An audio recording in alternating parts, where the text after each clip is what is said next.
No, thanks everybody for being here. Appreciate everybody coming into Detroit. Just a couple things kind of from yesterday. Michael showed, our mission and vision. Michael Bushbacher talked about kind of where we are at this moment in time from sort of a regulatory and litigation standpoint. And he showed a picture of, former President Biden in an electric Hummer EV. And then showed a picture of President Trump. I did this too late to put it on a slide, but I was talking to some people last night about a tweet that the current EPA administrator sent out, I think about a week ago, talking about start-stop technology. Start-stop technology where your car dies at every red light so companies get a climate participation trophy. EPA approved it. Everyone hates it. We're fixing it. So if that doesn't give you a frame of reference, kind of where we are today, I'm not sure what does. I know a lot of work, and I'm not making light. I know a lot of OEM work has gone into things like that, and you all have responded to regulation and litigation and many things. But that does kind of give you a frame of reference of kind of where we are today. And so, is this, and I asked the question of the panel, with Salo and Jimmy and Rick, is this a point where we're back to kind of things we were talking about, nearly a decade ago, the things with Tom and Jim Anderson, the work you guys did, and Brian West on renewable super premium. And from a fuel producer side, are we back to talking about performance and octane? Along with certainly the communication side about things that we talk about benefits, jobs and American agriculture and investment in rural America. And so, those are the things I think we really need to dive into. We've got a lot of things in front of us, and I know there are a lot of open questions about where the administration is headed and what those regulations are going to look like. But I think we have a pretty good idea of what they're not going to look like. And so, I think that's a good frame of reference for sort of our second day. I also have the pleasure of introducing our keynote speaker, Anthony Reed, who took away about half of what I was going to do for my introduction. But I will just say Anthony worked for the Speaker of the House. I hired him over to EPA. We worked in a Republican EPA and a Democrat Congress. So we were punching bags for quite a while. We actually denied California's waiver to regulate greenhouse gas emissions. It was pretty short-lived, but we took the action and then faced oversight for the better part of a year, I'd say. Since then, he worked for Archer Daniels Midland, works for FGS, where he continues to do a lot of the great work on renewable fuels and probably represents nearly everybody in here or has at one point or another. So without further ado, Anthony, come on up.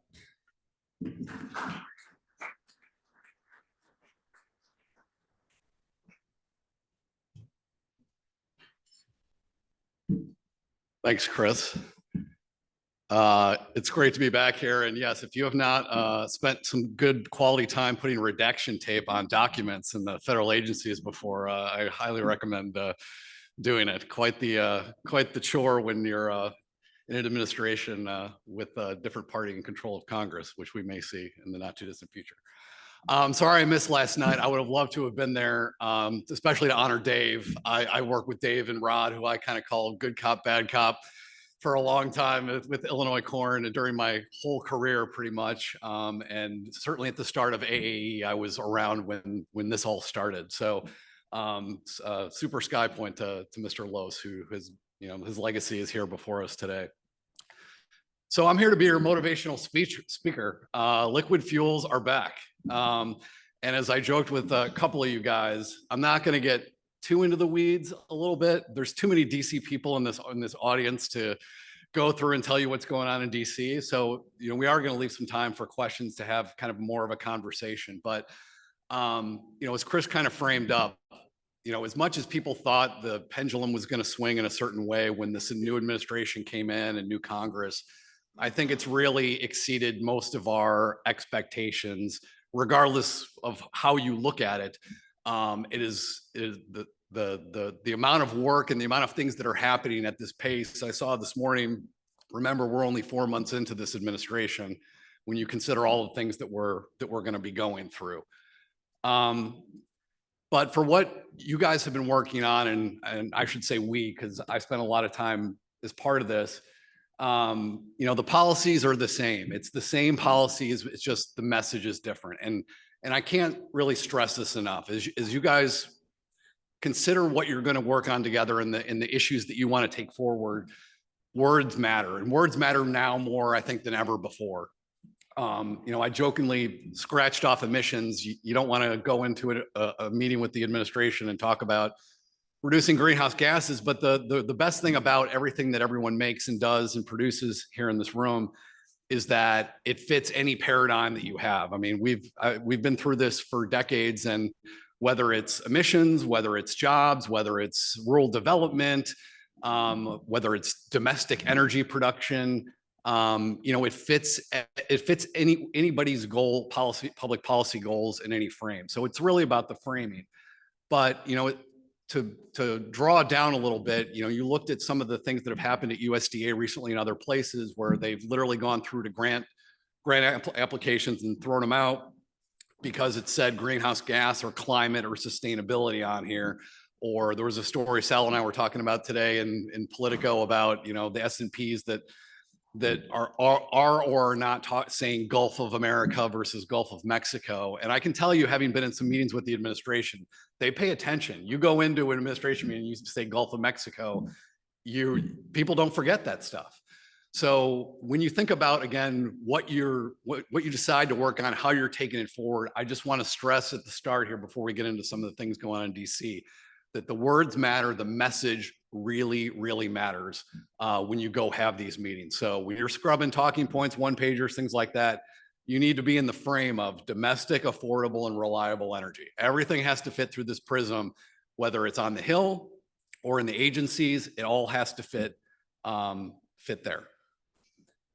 So significant opportunities. Having been through this group for a long time, we have a great opportunity in front of us on a lot of different fronts. And you've seen the pace of things that are happening in DC in just 4 months and all the things that touch on, which I'll go through, everyone in this room, I think, by and large, to a great benefit. But the one thing I want you to take away from this is we have to limit the conflict. And while I don't think that there's conflict here, everyone has different priorities. Everyone has their number one, number two, number three things. And as my friends in the oil industry will remember from me saying that in my previous hats over the last 20, 30 years, if we can stop killing ourselves over 400 million gallons here or 500 million gallons there, we could all get together around liquid fuels. And I think we're actually finally almost at that point in time. But if you bring a solution to the administration today, to the Hill, and you come with a united front and a united face, and they know that there's not going to be somebody blowing them up on the other side of things, you have a great chance of success. If it fits in the paradigm of domestic manufacturing, made in the USA, energy dominance, and they know that all the stakeholders are behind it, there's a really good chance they will do it. We've seen them willing to push the envelope on lots of different things, sometimes good, sometimes bad, depending on your perspective. But there is a willingness to take the ball and run it down the field in a really quick way if they know everyone is aligned. We've seen some of this start to happen on the RVOs, which I'll get into, but you're starting to see the coalitions of all the groups get together around litigation and other things, which I'll talk about. But I've seen this in a lot of meetings with a lot of the agencies, with the White House. If you go in and say, hey, oil's with us, ag's with us, auto's with us, okay, we'll take it forward. This is something that fits in what we want to do. But what we can't have is saying, well, we don't really want to do that. It's not really all that we want. So we don't really want that policy objective. I think everyone needs to decide there are a lot of things that everyone can do together. And if you can get all behind it, there's a really good chance of success. And there's 4 years at least of this, at least from a regulatory perspective, certainly from a legislative as well, to accomplish those things. So I think everyone kind of knows this. So I'm not going to spend a lot of time because you guys all are paid to do this like I am.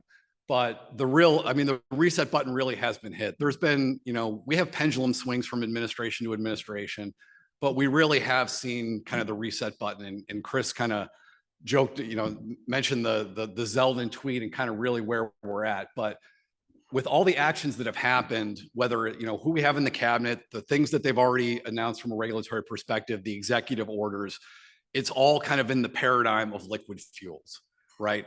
The anti-EV, the deregulatory agenda is all built around auto manufacturing, domestic energy production, getting rid of red tape, getting rid of burdensome compliance, all these things that have fit into the things that this group has talked about for a very long time.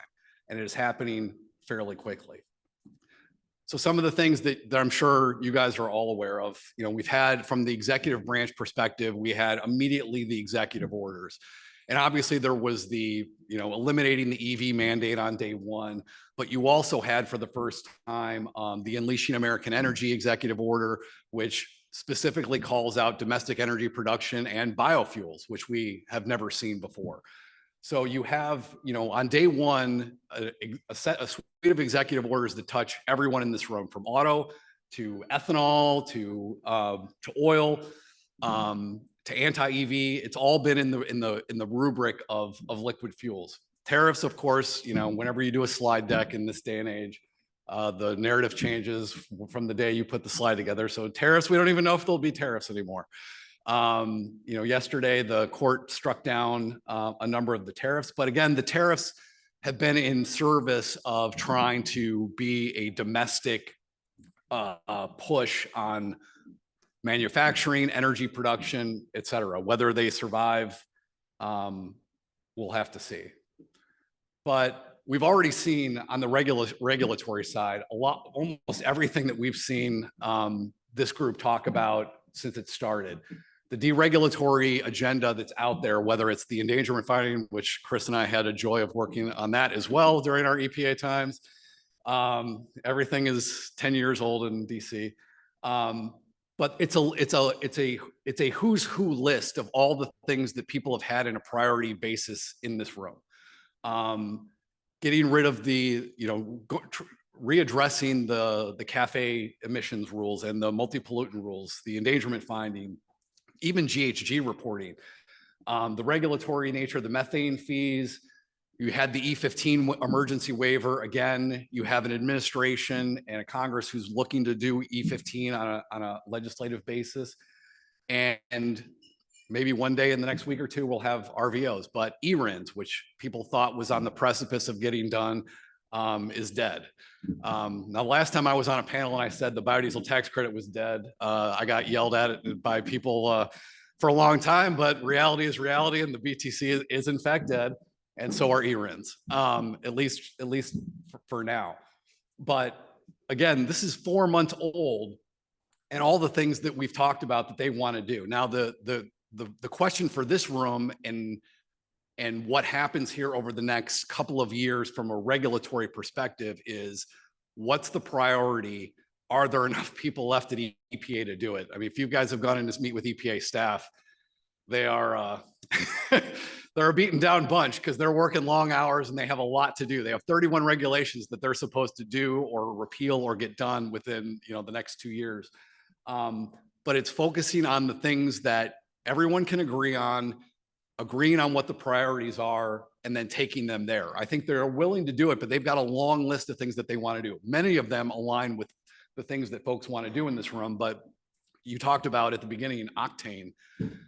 Octane is back. I mean, I got to think at this world that, now's the time to go back and talk about having octane as an option when they're doing the emissions rules again. And how do you address octane again?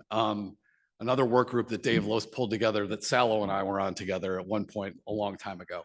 But these are all things that have a here and now moment that can be done. Congress, same way. The California waiver is gone. I'm not going to say it's completely gone, unlike ERINs and the BTC. But Congressional Review Act, again, another example of the Congress saying, we're going to push the envelope a little bit to do something that we think is really important and in service of liquid fuels.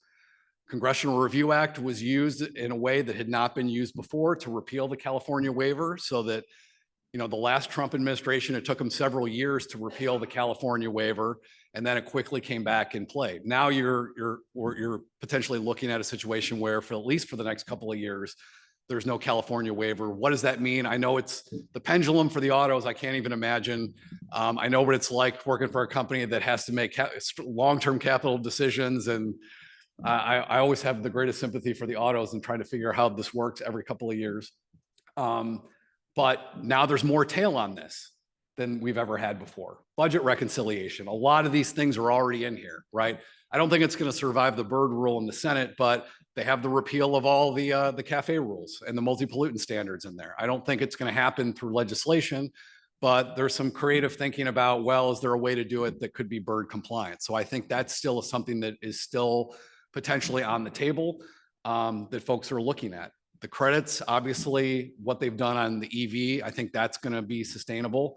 And then, you know, again, on the biofuel side, every credit got whacked except for the 45Z tax credit, which got an extension and had a bunch of improvements made to it in service, again, of agriculture, rural economies, ton of constituencies around it. I've been fighting, Miles and I were just talking about the indirect land use change thing.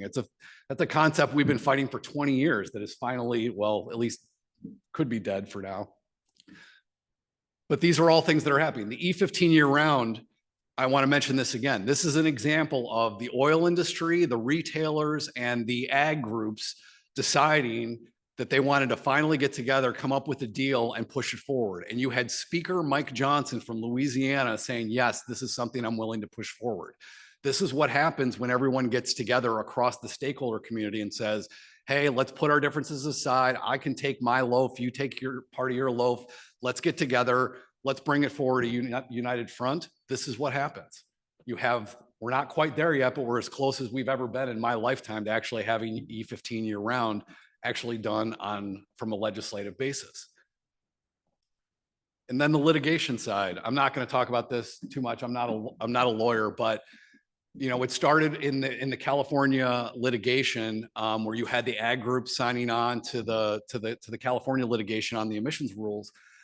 People are now all coming together around litigation to address a lot of these issues, whether it's the sustainability stuff on the LCFS and the California rules and the CRAs. Again, you're another example of people saying, all right, let's finally all drop the gloves a bit, get together, figure out how we can move the needle on the issues that we care about and figure out a way forward. And you've seen, again, people starting to hold hands across a lot of these different areas. So, and we can get into a lot of these different things, but I think the message I want to leave you guys more than ever is you've seen significant advancement in a number of these issues in just 4 months. There's a legislative, you're going to have reconciliation being dealt with for the next couple of months across the board on all the different EV or IRA tax credits. And a bunch of regulatory issues that people want to deal with. We've had the CRAs, we've had all the regulatory actions.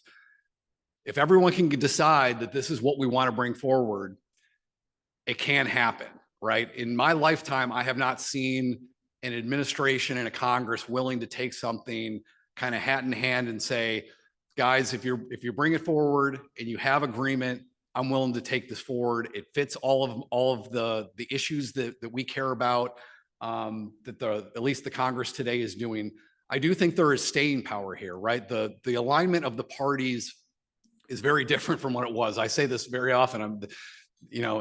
Obviously I spent my time on the Hill as a Republican. You know, my party used to be in favor of free trade, and that has changed. That everyone wants to tariff everything now. I don't really understand it.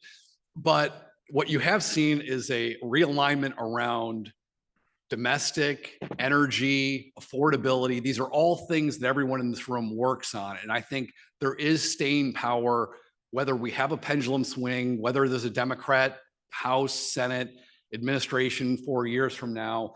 I think there is time to put a lot of these things in place. They're common sense. You demonstrate that it has value from an economic perspective, from a quality of life perspective, And yes, still from an environmental perspective, these are all things that are going to have emissions benefits too.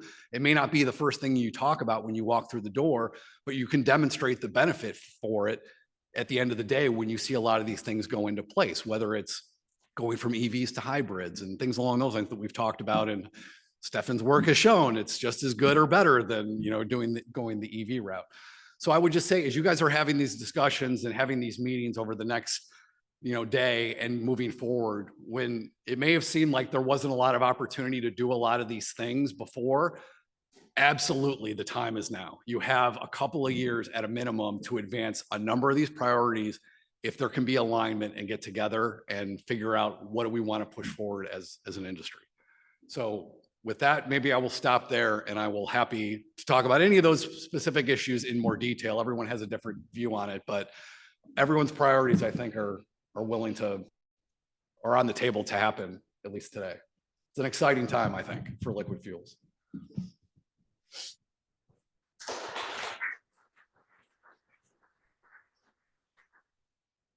You got to have questions. There's too many things going on in DC. Come on. With so many things going on, what should this group prioritize? Well, I think that just depends on your what aligns everyone together and what will make the most impact, right?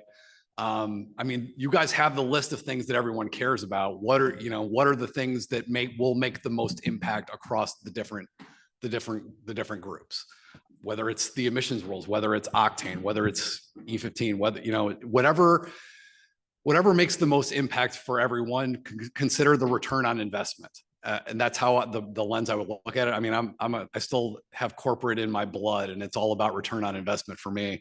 And that's what it is for stakeholders. So I think that's the thing to do. And don't have a laundry list. Here are the 10 things. Here are the 3 things we want you guys to accomplish over the next couple of years.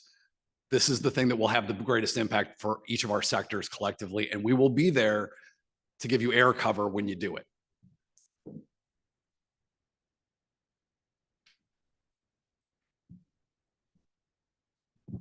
Great talk. Thank you.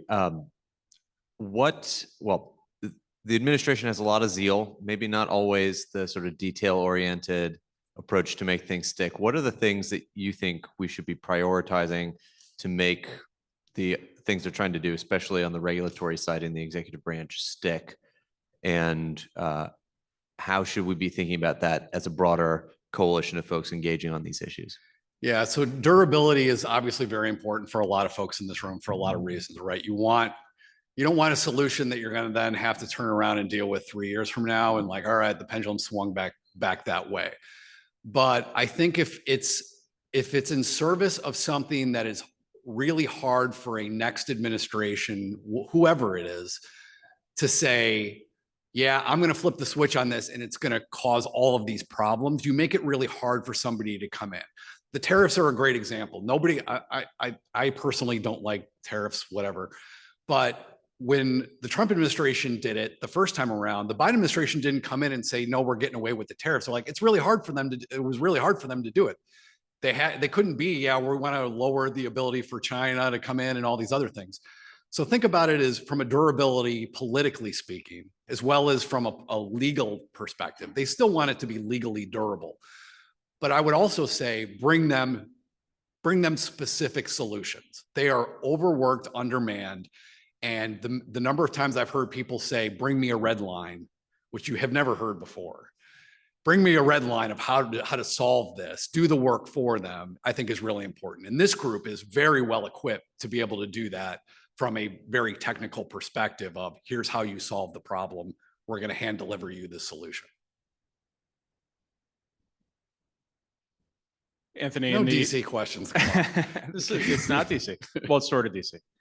From the ag perspective, the tariff discussions, while I'm with you sympathetically in my formerly conservative profile, they do open up opportunities for discussions with foreign countries and foreign zones where U.S. products have had these non-tariff trade barriers. Have you talked to some of your clients about the opportunities perhaps to, for example, get the EU to open up their crop caps and things like that that have, really limited the market for US products like such as biofuels. Yeah, and I think you've seen that already pop up from the administration outward perspective, right? You saw the Brazilian ethanol tariff has been talked about every time they talk about reciprocal tariffs. They haven't talked about it as much on the EU crop cap, but I think there's an absolute opportunity there for the EU when they're having those discussions about taking down some of the precedents that have occurred across the world on how people think about agriculture and the role agriculture can play in energy production. I think is something that maybe is missing from the EU bilateral conversation, at least from a public facing perspective, but it's something I would certainly encourage folks on the table. We fought the red for many years on the crop caps, and indirect land use change again is prevalent there. But yes, I do think with these bilateral discussions, the administration has already shown that they're willing to go out and bring up these issues that we've been fighting for a long time on the ag side to a lot of these countries.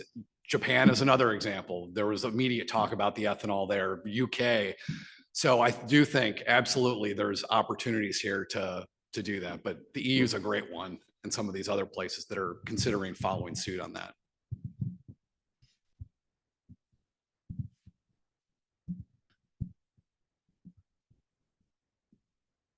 Sorry for another DC question. No, you're good. So No, it's just DC people asking DC people questions. That's the rib, I guess. So you talked about how 45Z is the only surviving tax credit in the current iteration of the bill that's making its way through Congress. And I wonder, assuming that survives, assuming the president signs that bill and the tax credit's extended, do we think that the rulemaking process for that rule is going to continue? And I ask because for this audience, obviously the climate smart agriculture piece of that was left on the cutting room floor during the Biden administration. And I know it's fundamentally, it's an emissions issue. You were talking about language matters and framing matters, but I mean, is that something in terms of the president's commitment to the rural economy, commitment to farmers, is that something you see as a possibility? I do. The framing matters. I think, we've kind of talked about this in a number of ways. It's really, you're talking about conservation, right? That's put another name on it. USDA is already looking at different ways what to call it. But at the end of the day, it's a value proposition for the farmer. And as long as it's two things, one, it's something that the farmer row is asking for. That's number one. If they're asking for it, that matters. Number two, if you can demonstrate the value proposition to the farmer, that matters. And I think there's an absolute, whatever you want to call it whatever you want. It does matter what you call it, but call it conservation, value to the farmer, new markets, whatever. Absolutely, I think there's a willingness to do that, looking through that paradigm. But I know there's been questions about, all right, do we want to do this? They need the cover of everyone saying, yes, we all want this. Yes, we're going to applaud you for this. We're going to call it X. We're going to frame it, Y. I do, because it fits in what they want to do. They clearly want to help the ag sector. That's been a top priority across the administration. Most of these guys, I didn't mention this before, most of these guys were in Trump 1. They went through the blood war that we went through on SREs and oil versus ethanol and tariffs. Like, they all lived through this before, and they don't want to deal with it ever again. So it reinforces this idea of, if everyone comes in and says, yes, this is what we want, here's the value proposition, here's how it's a win for you, here's what you can say the benefit is, I think it has an opportunity to do it. So that's kind of the message we've been working around on this front. There's lots of opportunities. There's a whole industry that's been growing around climate smart ag, or whatever you want to call it now, that I think is resonating with folks. I don't think you need to connect it in the bill, but the regulatory process, I think, is going to have to happen. Anthony, I'm not from DC, but as the facilitator of the folks in the room, Yes. They've been working very hard, not as an advocacy body, but as a laboratory for putting together concepts and proposals that can forge consensus and get towards our vision. And it's a big vision with lots of component parts. So many of them were swept up into the Next Generation Fuels Act, which is maybe our one big beautiful bill. So for that to move forward in the current environment, we've got near-term priorities that need to get across the finish line, like E15, 45Z. What's your thought about what's the sequencing here? Do we need to clear the decks with those important building blocks and then open the door for our one big beautiful bill? Or what does that look like? So Rod Weinzierl question. Thank you. Yes, I think it helps a lot to clear the deck on some of these legacy issues that people have been working on or been huge priorities for them. E15 is certainly a good example of that. But I don't think it precludes the need to do the other things at the same time. We can walk and chew gum at the same time. E15 is going to have its window through a legislative perspective when we have another opportunity to do legislation. I think there's a great opportunity to get that across the finish line. But in the meantime, there are still other things that can be done, right? The regulatory process is very different than the legislative process. The legislative process is going to have its own timing on things that are going to happen. But for things on the regulatory side, I would be working through the night to get those things going and bringing those to the administration to have them. Legislation is just going to be super hard, right? There's going to be a handful of bills that get signed into law this Congress. The margins, as everyone knows, are so ridiculously slim. After reconciliation, is there time for anything else? Will we have a budget bill? Who knows? But I think legislating is the hardest part of all of this. Unless it's in reconciliation, there's just not going to get a lot done other than that. So that's why I focus a lot on the regulatory side, because unless we were working on reconciliation specifically, I don't think there's going to be time for a lot of other stuff.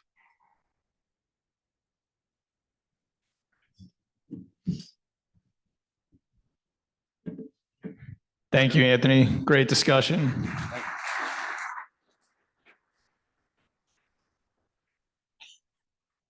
Thanks. Yeah, there you go. Good way to kick things off.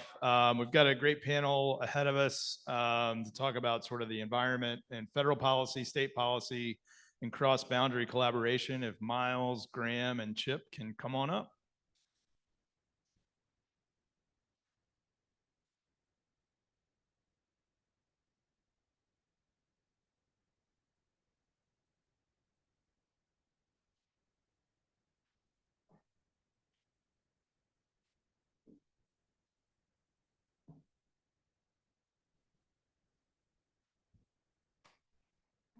Kind of had a opening salvo on federal policy, but Miles, will let you go first on the federal side, then Graham and Chip can back clean up, and then we'll probably open it up for some questions. Take it away. Yeah, thanks. Thanks, Chris. Anthony, you made my job easy. So I think what I'll probably do is hone in on a couple of things, hand it over, and then look forward to maybe some questions and answers. Anthony sort of ended with something I wanted to focus on, and that was the politics of this administration of the farmer and of supporting the farmer. That's something that we've also seen. So we independently, did some message testing a couple of years ago, specifically on the renewable fuels topic, and found that associating the farmer as the hero that enables a renewable fuels economy to flourish performed incredibly well, upwards of 90% across all demographics, across all political affiliations. And so there's definitely an opportunity here to lean into how farmers are the hero that makes this possible. And that has some significant relevance on the policy side as well. And Anthony talked a little bit about climate smart agriculture. That in the context of 45Z and similar mechanisms that are going to be considered in the future, it's going to be critical to make sure that some of the value of those sorts of mechanisms goes at the farm gate. And that's what we believe as an organization. Again, we Deere, and whether it's through the legislation or whether it's maintained so that a future administration or the current administration can implement that sort of to make sure that some of that value can end up with the farmers. I think that's very important. Again, when you combine the political realities and again, some of the message testing that we've seen, it resonates very well with consumers. So keeping the farmer as the hero in the center of the story is going to be critically important. Anthony mentioned, we're going to have few opportunities to do big things, especially with a narrow majority in both chambers. I think 8 seats in the House, 6 in the Senate, last I checked. And so this idea of aligning and limiting the conflict is going to be key. We saw an early example of that when the White House sent signals to the biomass-based diesel stakeholders saying, come to us with an alignment on a number, came back with a 5.25 billion RVO proposal, and that's what the industry has been pushing for. And we'll see where that comes out here. I would imagine the next couple of weeks, if not sooner than that. And then a couple of other thoughts. Certainly, we've had to recalibrate our messaging the last 6 months on this topic. Again, the benefit of the renewable fuels topic of higher blends, in particular in passenger vehicles, is that it fits right into the domestic, affordable, reliable energy message, just like we believe it fit well into the carbon emissions, cleaner air argument that resonated more strongly with the previous administration. And I think an important thing to remember is as we are recalibrating that message for today, let's make sure that we're maintaining authenticity for the debate that we know we're going to have again in the future when there's a future administration. That carbon and emissions argument may resonate more strongly with. Maybe there are opportunities now to bring more stakeholders into the tent of these conversations that we're having today, who we know will want to be part of those in the future. And then maybe just the last thing I'll say is 2 things. First, time urgency, right? So a lot of speculation already about what may happen in the midterm elections in 18 months, which means it's very possible that there's 19 months left for big things to happen in Congress, legislative vehicles that could make some significant changes that we're talking about here. So the urgency of aligning all of these stakeholders we've talked about and presenting a united front is certainly key. And then I think it's also important just to remember the context. I mentioned a little bit at the front end, the importance from our perspective of keeping the value for agricultural producers in this story. Right now, obviously, we're in a little bit of a down cycle in the ag industry, where we see lower commodity prices, where we see elevated interest rates still, where we see the impacts of trade retaliation. Of course, we'll see what that looks like following the International Trade Court's judgment yesterday. But again, that presents challenges, but it also presents opportunities when we're thinking about how we're going to articulate the need for some of these policies in Washington. So I think maybe I'll leave it there and look forward to any questions here at the end.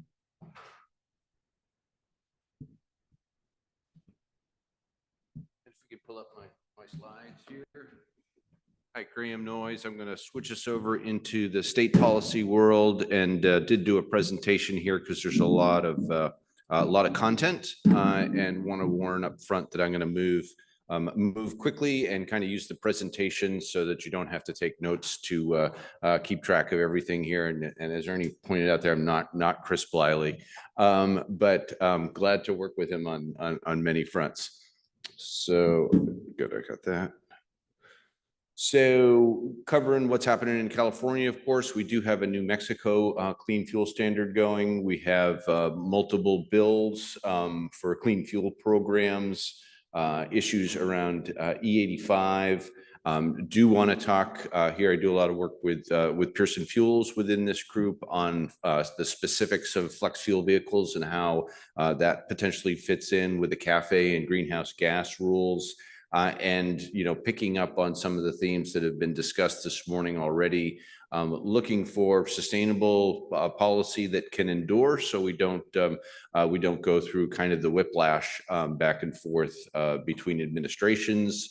On the California LCFS front, I think the most significant thing for this group has been relatively low credit prices.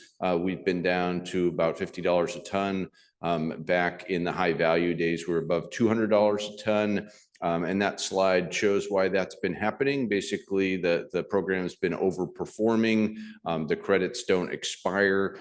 So the bank keeps getting larger, and the regulated parties don't have to worry about not having enough credits. And what was intended to happen in this rulemaking was to restore balance. I think it's been 4 years now. We've been in this LCFS rulemaking.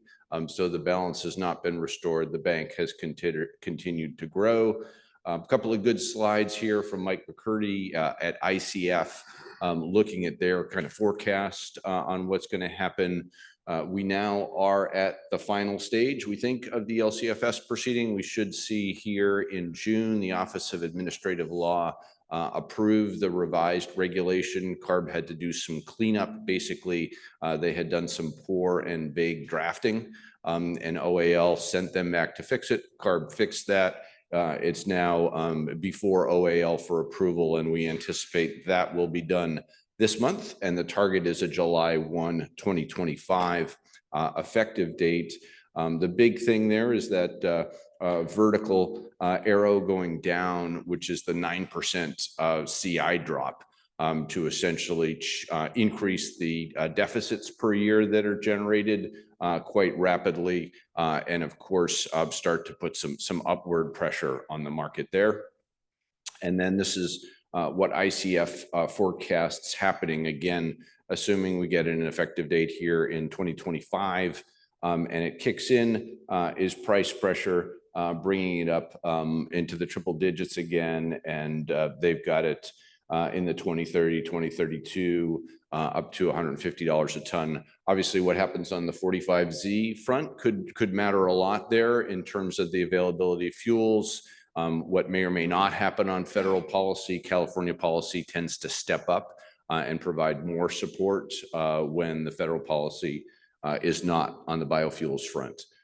Quickly on New Mexico, that is a very aggressive program that's well into the rulemaking stage now. 20% CI reduction by 2030. Obviously, it's 2025. The program is going to go into effect in 2026. We've never seen a CI curve this fast before in an oil and gas state, which is quite remarkable. And I think there could be some interesting crossover and experience for a clean fuel program in an oil and gas state. We just received out the revised regulations. The Environmental Improvement Board has to approve a petition to initiate the process of a hearing. And so we'll see now a 60-day comment period commencing. Quite remarkably, as a regulatory attorney, I saw that NMED was forecasting 14 business days worth of hearings on the New Mexico Clean Fuel Standard. So that's quite a, it makes a CARB proceeding look fast there. So we'll see this probably play out this year. One important thing to note in New Mexico, we did get for the first time book and claim, thanks to all the folks in this room who worked in support of a book and claim being recognized for production facilities and being allowed essentially to use RECs to source low carbon intensity electricity and bring your CI number down that way. We got that with REC flexibility, 3-quarter look back. No issue on the temporal period, good deliverability issues, but we currently look like what looks like an exclusion on the 45Z front, where that would be considered double counting to do both the book and claim plus take the 45Z credits. So if folks want to comment in the New Mexico rulemaking, follow up with me, because that's a complicated issue to discuss in 25 seconds, but that is a big issue that we would like to solve. We obviously want RFS plus New Mexico Clean Fuel Program plus 45Z. Illinois, I'm going to just breeze through these state level programs. This was considered to be the bill that was perhaps most likely to pass this year. It's looking less likely at this stage, but there is good progress being made, speaking to stakeholders on that, and fairly broad level support. Michigan, that's SB 275, is active, as is Minnesota. New York continues to be active. I'm not sure if the Hawaii bill is still going. It doesn't, from what I've heard, it doesn't look like we're going to have any new clean fuel program bills pass in 2025. Of course, that can change. Things happen and surprises happen in state legislatures, as everyone know. Those are, this is Great Plains Institute. So the follow-up on the Midwestern folks, those are really, they're the most on the ground on those clean fuel programs. And obviously the corn grower associations and other trade associations are very active in those states. Also, switching over to California and E85 and Pearson Fuels, you can see this concentration of Pearson Fuels E85 stations. This is from their app on the right-hand side, where they show the fuel price. And in California terms, those are great prices to see when you're pulling up to the pump. The E85 numbers there. Looks like the images of the great savings. This blank slate, just imagine $1, $1.50, $2, $2.50 discount E85 to conventional gasoline, conventional unleaded in California, which has been driving the tremendous growth. And here you can see the price spread for the various years. So that obviously drives the growth, but on the high end months, above $2 a gallon spread between the unleaded and the E85 for multiple policy factors that really help the E85 in California. We can see how California has outperformed against our Midwestern states on the E85 front in terms of growth, again, because the economics there just being so compelling. We see here that the annual volumes have essentially plateaued in California.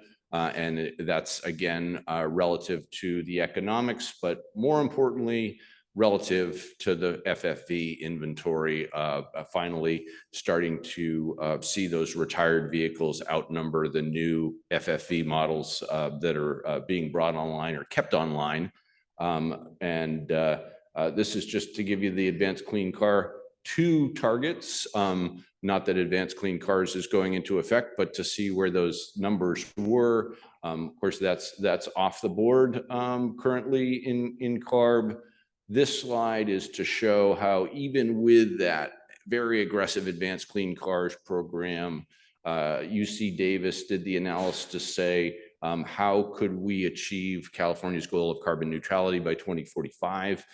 Their answer was a switch over completely to bio-based gasoline and bio-based diesel. Of course, bio-based gasoline is really at this stage only E85 that's used to power flex fuel vehicles, which was why California was talking about some kind of FFV mandate or incentive within the discussion of Advanced Clean Cars 2. But of course, we need more flex fuel vehicles for that. And this is just a quick switch over to some slides from Toyota of Brazil, where Pearson was trying to bring a hybrid flex into California to demonstrate the benefit of that. That's been very successful in Brazil. And we can see from a sustainability perspective, the advantages of essentially stretching that battery capability across multiple vehicles instead of putting into a high mileage BEV, putting it into either a plug-in hybrid or a flex hybrid out there. And where we're going with all of this is back to federal policy to say that the key opportunity that we see with CAFE and the greenhouse gas rule is essentially an elimination of the greenhouse gas rule or a deemed to comply given that we're seeing in the range of 10 to 15% crediting on the CAFE rule side with the F factor that we have in the existing program. If the automakers aren't faced with two programs and aren't faced with separate greenhouse gas compliance, we think that's going to be enough to bring back significant FFV manufacturing out there, which we would see as a real victory. So thanks for your attention during that lightning speed presentation. Look forward to questions later.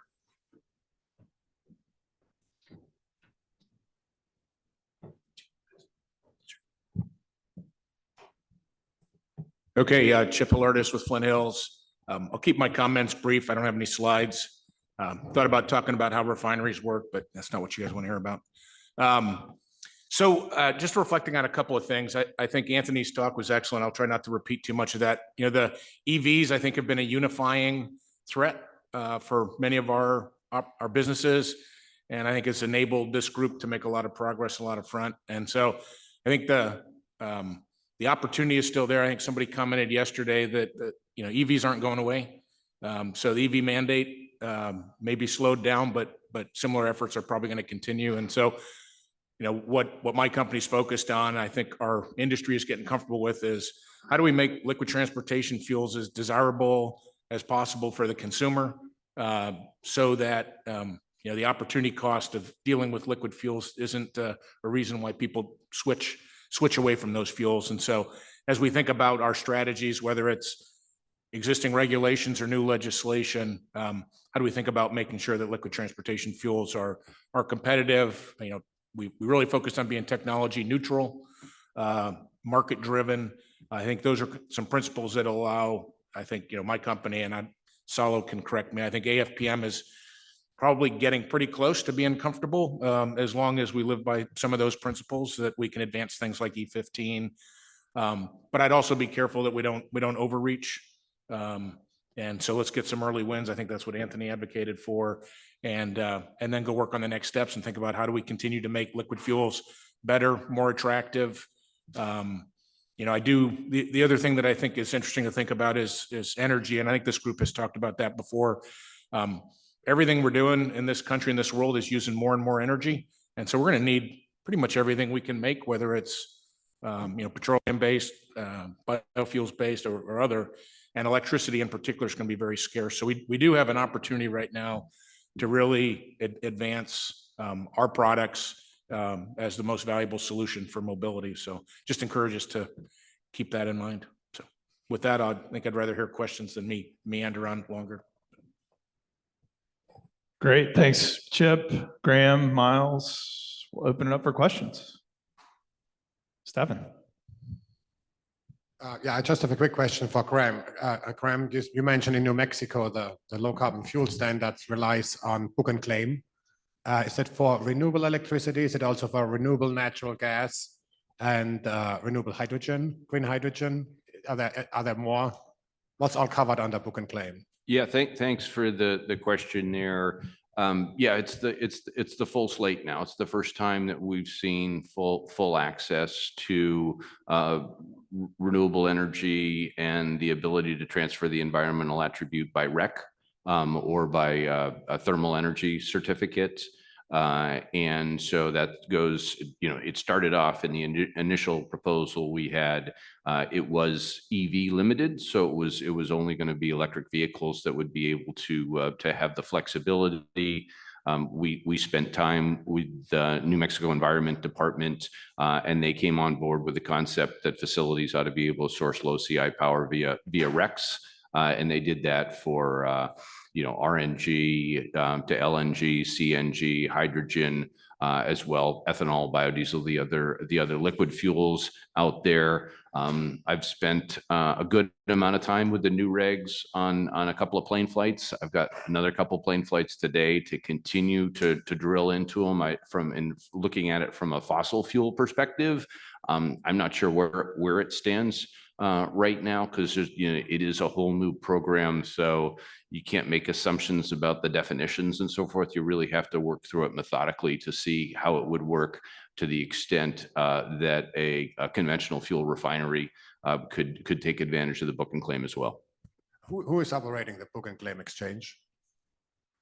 This is a situation where you use the renewable energy certificates that are, generally within the renewable portfolio standard programs, and Regis is the clearinghouse, so to speak, that they reference as their system.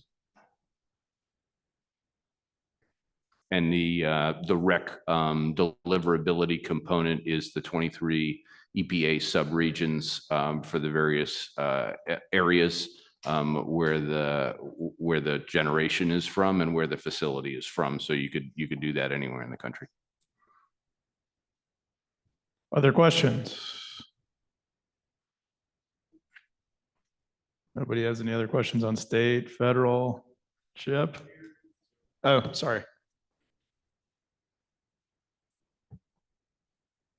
I have a question for Graham.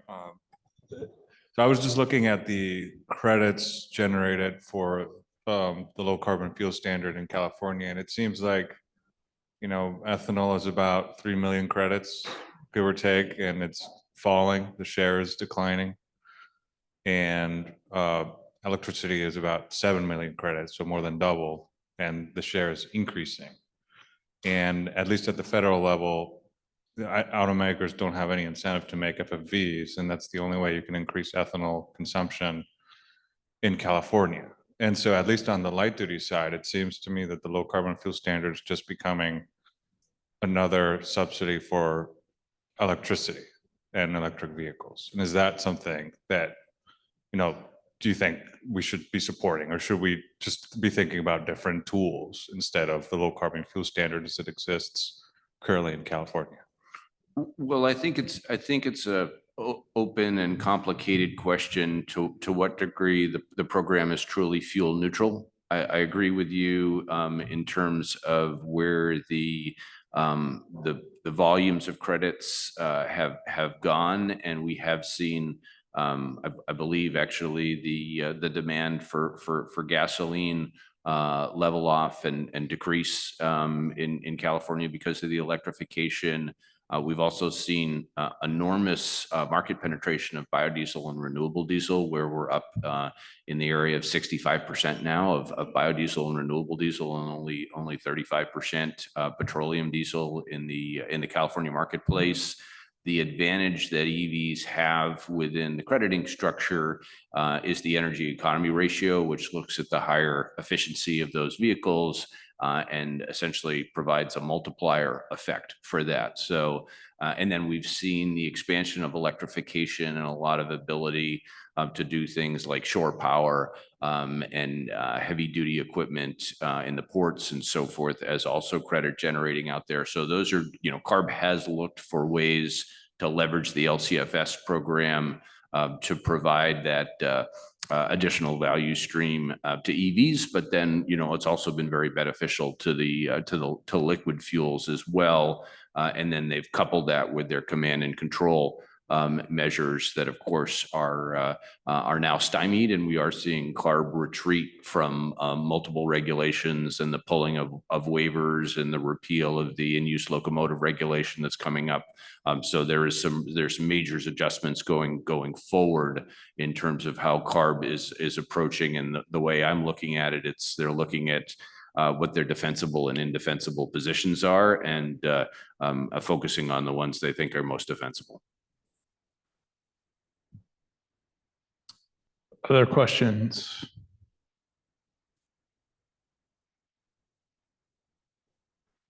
All right, well, let's give these guys a hand. Thanks, guys.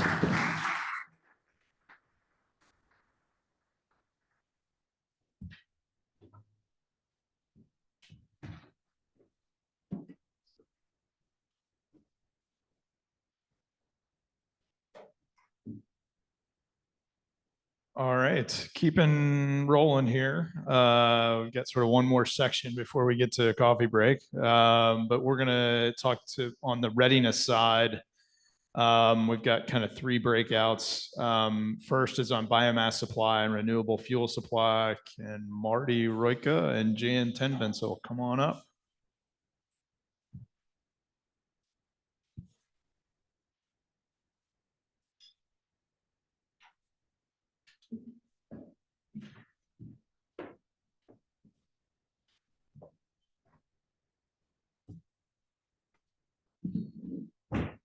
Good morning, everybody. It's great to be here.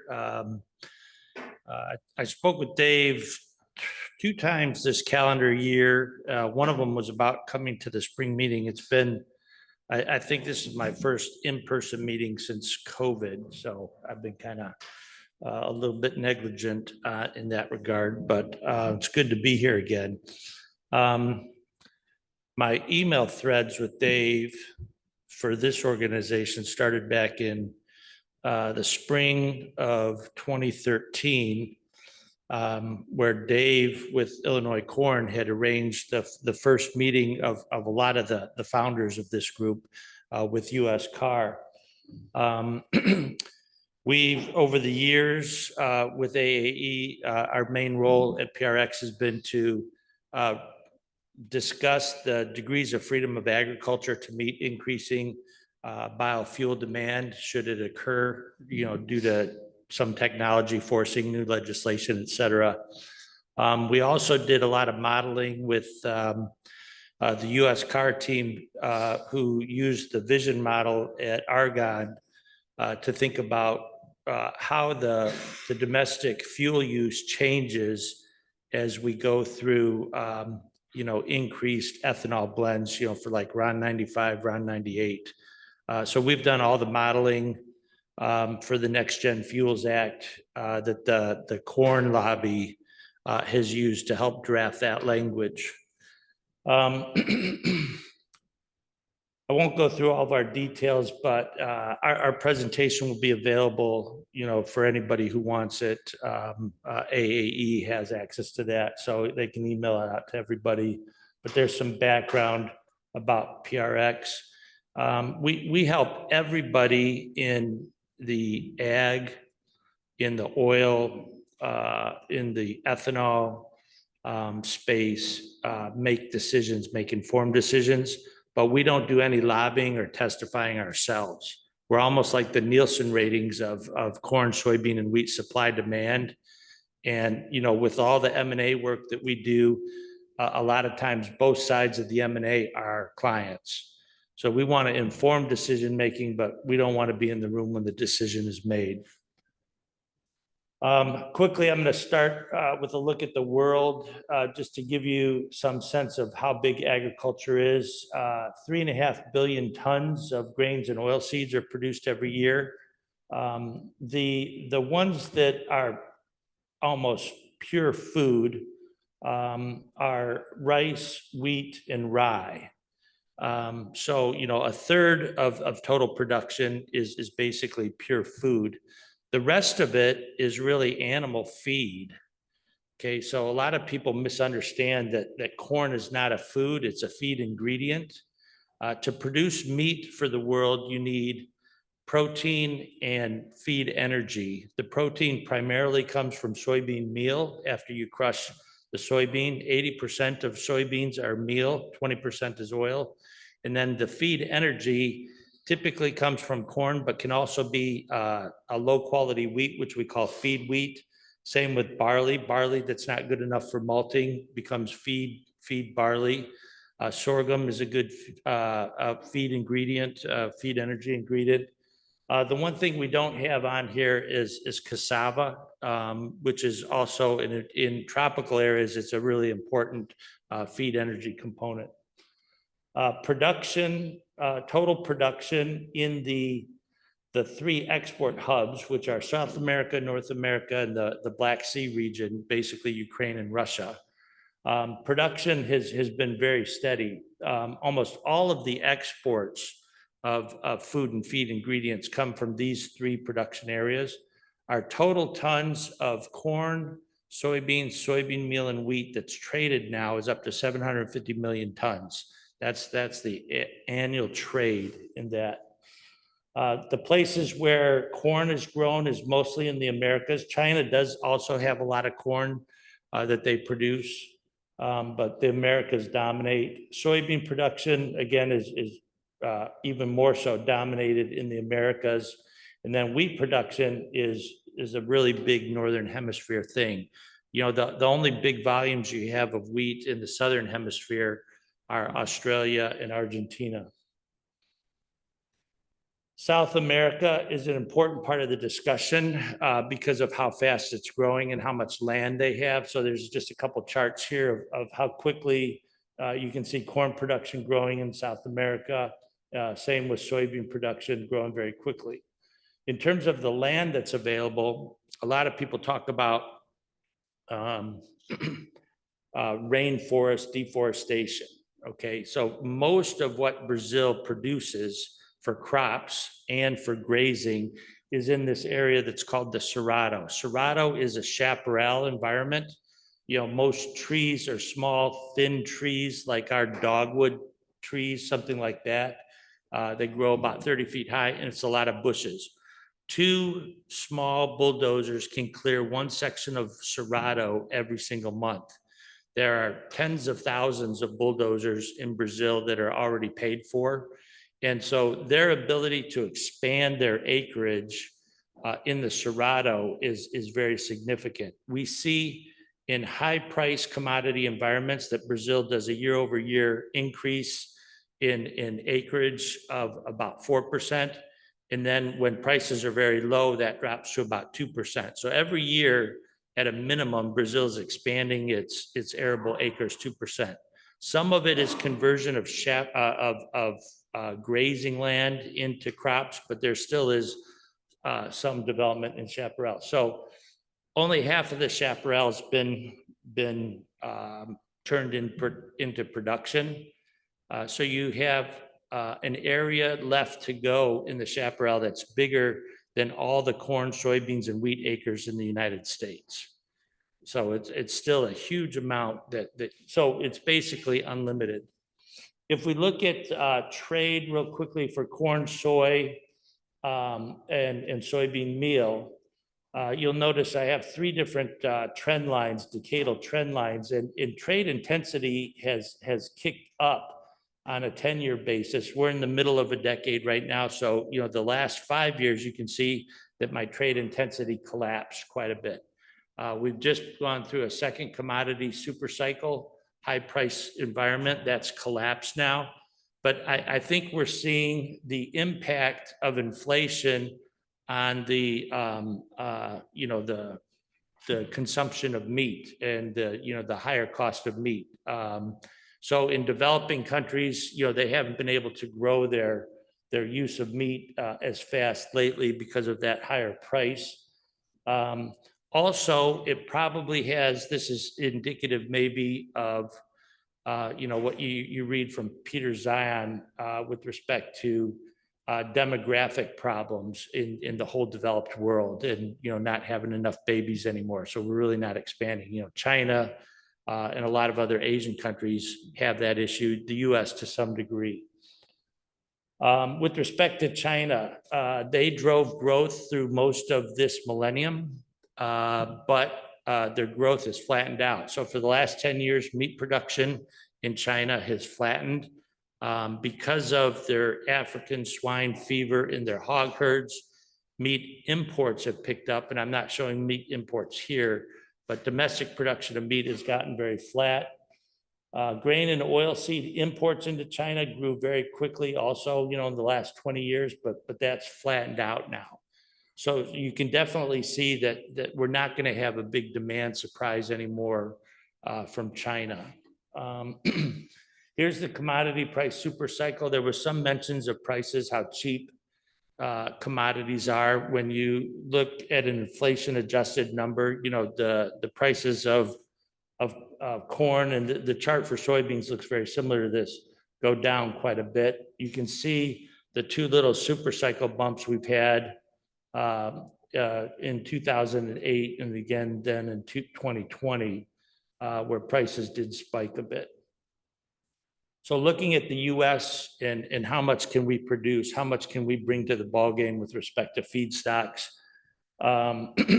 We farm 180 million acres of corn and soybeans. The reason we show both of those crops together and think about the land base for that is that those crops typically are rotated 1-to-1. So you can't really talk about corn without also talking about soybeans.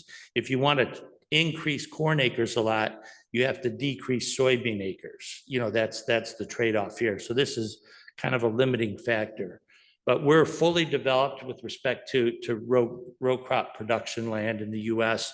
We're not going to be adding more acres. We're actually losing some acres over time. In the RFS 2, our work was used by the National Corn Growers to take directly to President Bush to assure him we wouldn't collapse animal feeding in the US. One of the rules that was put into place for the 07 ESA Act was that feedstock had to be grown on land that was in production as of December 2007. EPA chose to not certify ground individually, but to use what they call aggregate compliance. Aggregate compliance is where they look at all the acreage numbers and decide is area growing or not. And this chart shows, the red line, which is the compliance line, and then, how much row crop land there is. EPA publishes this annually. And so, when you read reports from people that say biofuels is destroying, prairie chickens or whatever, there's a few different university groups that make a lot of hay with that discussion. Well, it's not in the official EPA data that they use to regulate this. So I think aggregate compliance is going to stick around for a long time. Corn yields continue to increase. Here's our chart of that. The pink bars underneath are how much of the crop is multiple GMO traits, or what we call stacked traits. So it's high-tech corn seeds. When our climate scientist detrends yield data for us, he can measure that there's like a 0.7 hit to the yield trend because of increased heat and changes in precipitation directly due to anthropogenic global warming. So we can measure that there's been warming and that there's a negative effect. However, all crops love CO2, and you have to measure with the extra CO2, what does that do to the crops? Well, it actually increases the crops, and it's almost an equal offset to the negative effects of extra temperature and reduced precip. So they're both at about 0.7 bushels. So our observed 2 bushels per year per acre seems to be a pure technology trend that's been in place for a very long time. So should we expect that to continue? Yes, and that's the way we model going forward. Here's the yield probability curves. 2012 was a real big deal in the US in terms of a drought where we had a big surprise. Argentina just went through a 3-year drought, and actually one of those years was twice as bad statistically as our 2012 year. So those things still can occur. Corn use for ethanol is right now 5.5 billion bushels, but that's just the whole corn going in. It's really important that you understand that that's not the net corn loss due to processing. A third of that comes back into the marketplace as feed, distillers grain. So you have to have a feedback loop, and I'll talk about that more in a minute. Here's the corn supply demand table by state in bubble charts. So in each of those Midwest states, you see a gray bubble. After we use all the corn in the state for processing and animal feeding, there's still that much more that can go to other states for feeding or foreign exports. But basically, that corn also could become additional ethanol if we needed to process more. Here's the same data at an ASD level. These are 10 county area groupings, so we can aggregate and disaggregate this data very, very quickly to get detailed work done. Here's some official estimates that we use in our modeling with respect to how a bushel of corn converts. So you got, a little more than a third becomes ethanol, a little more than a third becomes distillers grains, and then, you also have 14 pounds of CO2 for every bushel of corn that's processed. That may seem like we're venting a tremendous amount of CO2, But you got to remember or think about what's the carbon cycle. Well, where did the carbon come from to make the corn? It came out of the soil and out of the air. So putting it back into the air isn't like polluting, when you produce ethanol. And that's kind of a misunderstood thing, that there's a carbon cycle, that needs to be a part of the process. And, are we net increasing or decreasing that cycle is important to know. Distillers grains displacement. This shows you the top white chart in the US feeding. This is how much distillers grains we're using right now that should be counted as corn bushels. In total, we produce 30 million metric tons of distillers grains. Here's where it's produced. Here's where it's used in the US, plus it's used all over the world. If we make more ethanol, we're going to make more distillers grains. So actually the current amount of corn being fed in the US could go down as we make more ethanol. It's just it's a price substitution issue that nutritionists would deal with. So if you're not doing the feedback loop, you're really not looking at it carefully. In our blue sky model, there's some notes here about our 10-year forecast called the blue sky model. You can look at that on your own, but here's our outlook for a 10-year corn supply demand. So again, we're going to keep acreage flat, but we're going to grow the yield. All of the corn exports, which are 2 billion bushels, could become ethanol if we need it. Also, if we went to some major thing, let's say that nationally we went to E15, was the new standard instead of E10, you could quickly do the math and say, okay, well, we need another 7 billion gallons of ethanol. We would change the feeding ration in the US a lot with the extra distillers grain. So it wouldn't be, we wouldn't be losing all of our exports to do that. That's not a big deal. The process for changing over to, if we go to high level blends like E20 or something like that, the process of changing over is an incremental process, like in the Next Gen Fuels Act. It's just with the new engines coming out.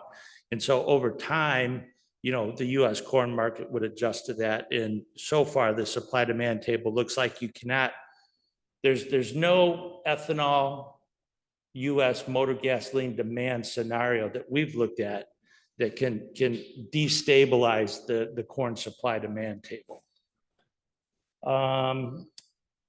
We also cover ethanol fuel supply, and I have a lot more reference slides. There's another 20 slides on a lot of biofuel detail. That's your bonus slides. I'm going to stop here. But if you ask for the presentation or have any questions, my contact information is on there. So please feel free to get in touch with us. Thank you.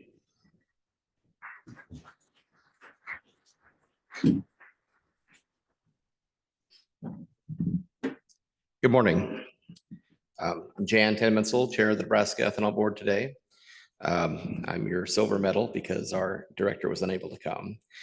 And I want to thank Ben Rhodes for putting this presentation together for me. He's our new director, replacing Reed. And if you don't like the presentation, you can blame Reed.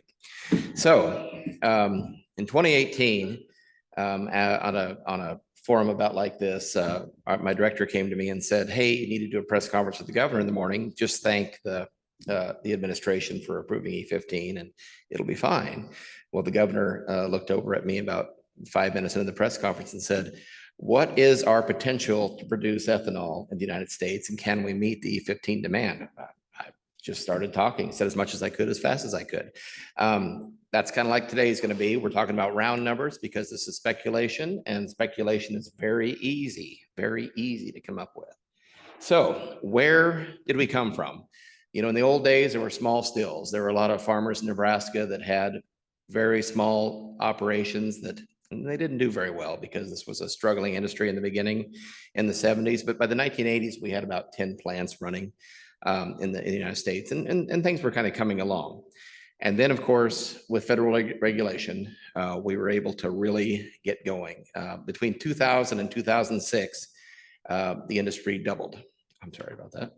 And between 2006 and 2008, the industry doubled again. And we pretty much maxed out by 2011 with 200 facilities in the United States. What we've seen here is with a market draw and a regulatory draw, the ethanol industry meets the demands that are put upon it and usually exceeds those to the point where we always have, excess product and excess exports, et cetera. So where are we at today? Well, in 2024, we produced about 16.2 billion gallons of product. The projected capacity is 18 billion gallons in the US, and that's at 187 plants. Now, there's always a little bit of a question if these numbers are correct from the EIA. How many plants are there? What do you call a plant? If a 40 million gallon plant has a sister plant next door of 110 million, is that one plant or two? Well, we're splitting hairs there, but we have had some less than productive plants shut down between 2011 and now, which is for the good, because higher efficiency is always better in an industry. So right now, we're looking at about an 18 billion gallon of total production capacity with a 16 billion gallon production. Now we're exporting roughly 2 billion gallons and using about 14.1 billion gallons in the US. Now, what's next? Where are we going to go from here? Well, it depends on regulation. How is the industry going to move forward? They always talked about the blend wall. We've exceeded the blend wall. So which level of higher blend should we look at? Now, if we forecast a baseline E15, straight up E15, if we retained exports in the US, there's a couple ways to look at it. By 2035, if we look at millennials driving less people having vehicles, more EV adoption, if we looked at a 20% reduction in fuel demand, we would need 3 billion gallons of ethanol production, additional production. Well, that's only 30 large plants, and that's very attainable in the short term. Is that where we're going to go? Possibly. But let's get aggressive here, and let's look at what we like to call the Brazilian model. Now, that would be if we went to a full next generation fuels, E27 blend, which, randomly E27, E25, pick your poison. That would be a significant build out. Can the industry do this? Absolutely we can. The industry has always moved up to meet demands, and exceed demands. Now, how are some of the ways that can be done? Well, of course, if we look at a 20% EV adoption rate, and if we look at millennial less driving, that drops that down to needing 13 billion gallons of demand for the Brazilian blend. Now, if we don't have that happen, that's significantly more like a 22 billion gallon requirement for the market. That would be a more than doubling of the current capacity. And, I believe the industry over 10, 15 years could easily do that. Now, of course, we're not going to have an adoption that fast. These are pretty aggressive numbers. So yes, the industry can do this. So what are we going to do here? Well, example is in Nebraska, we have 24 facilities right now. We had 70 facilities proposed in the mid 2000s. There were 5 facilities within 15 miles of my farming operation.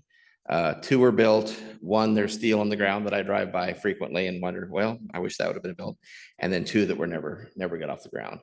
So, you look around at all the facilities that were never finished and the potential for greenfield builds now. There are still a lot of areas in the US and the Corn Belt that could easily handle a new ethanol facility, a more efficient ethanol facility even. The thing to remember is federal leadership, top-down leadership is the key to all this. How do we get there with our liquid fuel partners?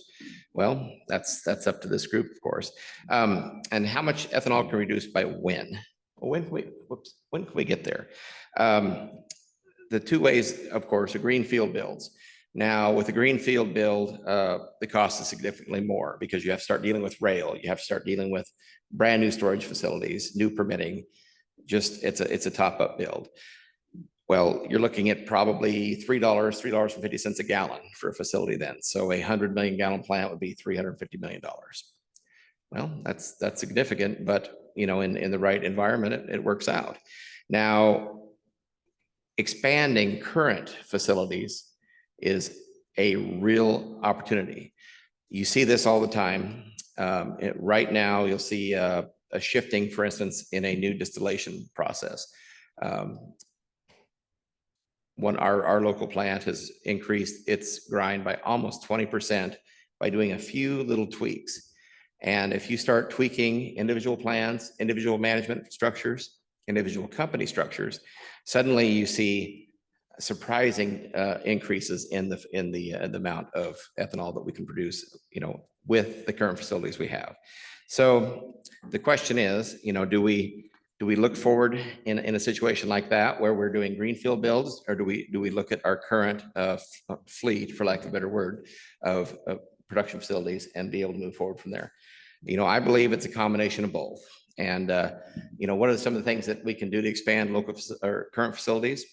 Increased fermentation. One thing about adding fermenters to a plant, when corn is expensive, you can seep longer and you can get a better yield out of it. When corn's cheap, you can get more throughput. There's just a number of ways that the facilities can work out. What could the current facilities increase by? 10%, 20%? And that's a great speculation. But the point is, the industry is ready to do it and can do it. It's just going to be a matter of, how we can. Now, I agree 100% with Marty.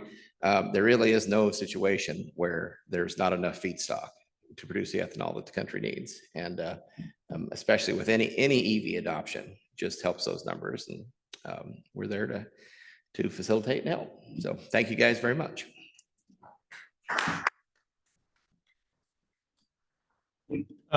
Thanks, Jan, Marty.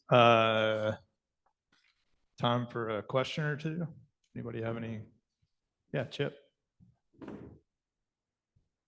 Hey, Jan, I was curious on your capital cost there to build a new plant. Does that reflect the current trend we're in now, where cost of capital and availability of capital is likely going to be more constrained than it has been in the last, and more expensive than it has been for the last 20 years?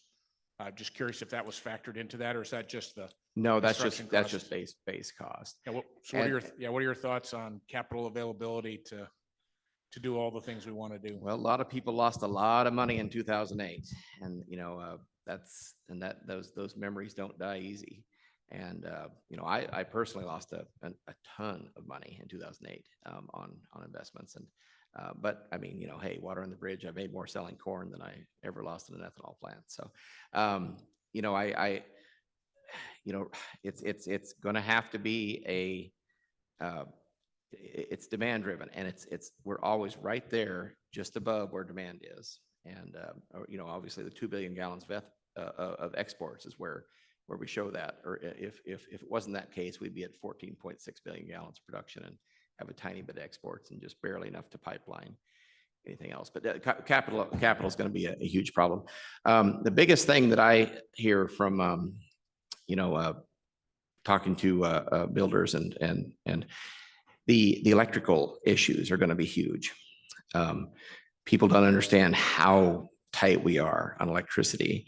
I was at a conference, and maybe Chris was there, where they said AI killed the electric car. Well, AI might kill a lot of industries before we're done, because the electrical requirements from some of these data centers, the AI facilities, is spectacular. And Nebraska, we've got great electricity, or we had great electricity, and now it's becoming a challenge. But there's a solution for every problem, I suppose. Any other questions? All right, thanks, guys.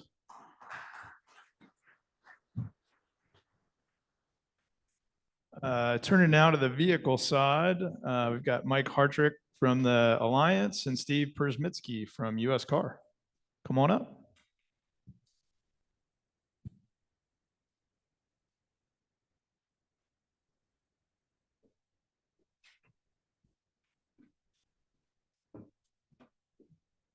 So standing between you and the coffee break after we're already running a bit late. So we'll try to keep this quick here, I think. Do I have any slides? I think I sent you slides, but that's okay. There they are. So I want to start off. I'm Mike Hartrick from the Alliance for Automotive Innovation, representing generally all of the ICE vehicle manufacturers in the United States. So I represent them, but I'm not speaking for any particular one today. They will all have their own views and approaches to biofuels and fuels in general, and to building vehicles and figuring out what to sell and how to sell it. So I can provide my views from general observations of the industry over the past couple of decades, but don't treat me as speaking for Michael Moore or Ellie Reed or anybody else in this room here today.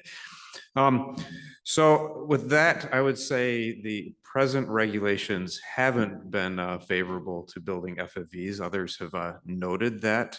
So I wanted to approach today not from a negative viewpoint. Yeah, it's tough. Nobody wants to do it right now, but more of a approach to what are the enablers to building FFVs, to building vehicles that can use more biofuels, things of that sort. How do we get automakers to the point of neutrality or even supporting these types of vehicles? So I do have a clicker here, thanks. So first question I would ask, I was asked to speak about, you know, what are the, are cars going to be built? And I would say, yes, they are probably already exist. So we have a huge car park of vehicles out there. 98% of vehicles in operation today are still ICE vehicles, and over 90% of that stock is 2001 and later. So in other words, vehicles the EPA has approved the use of E15 in.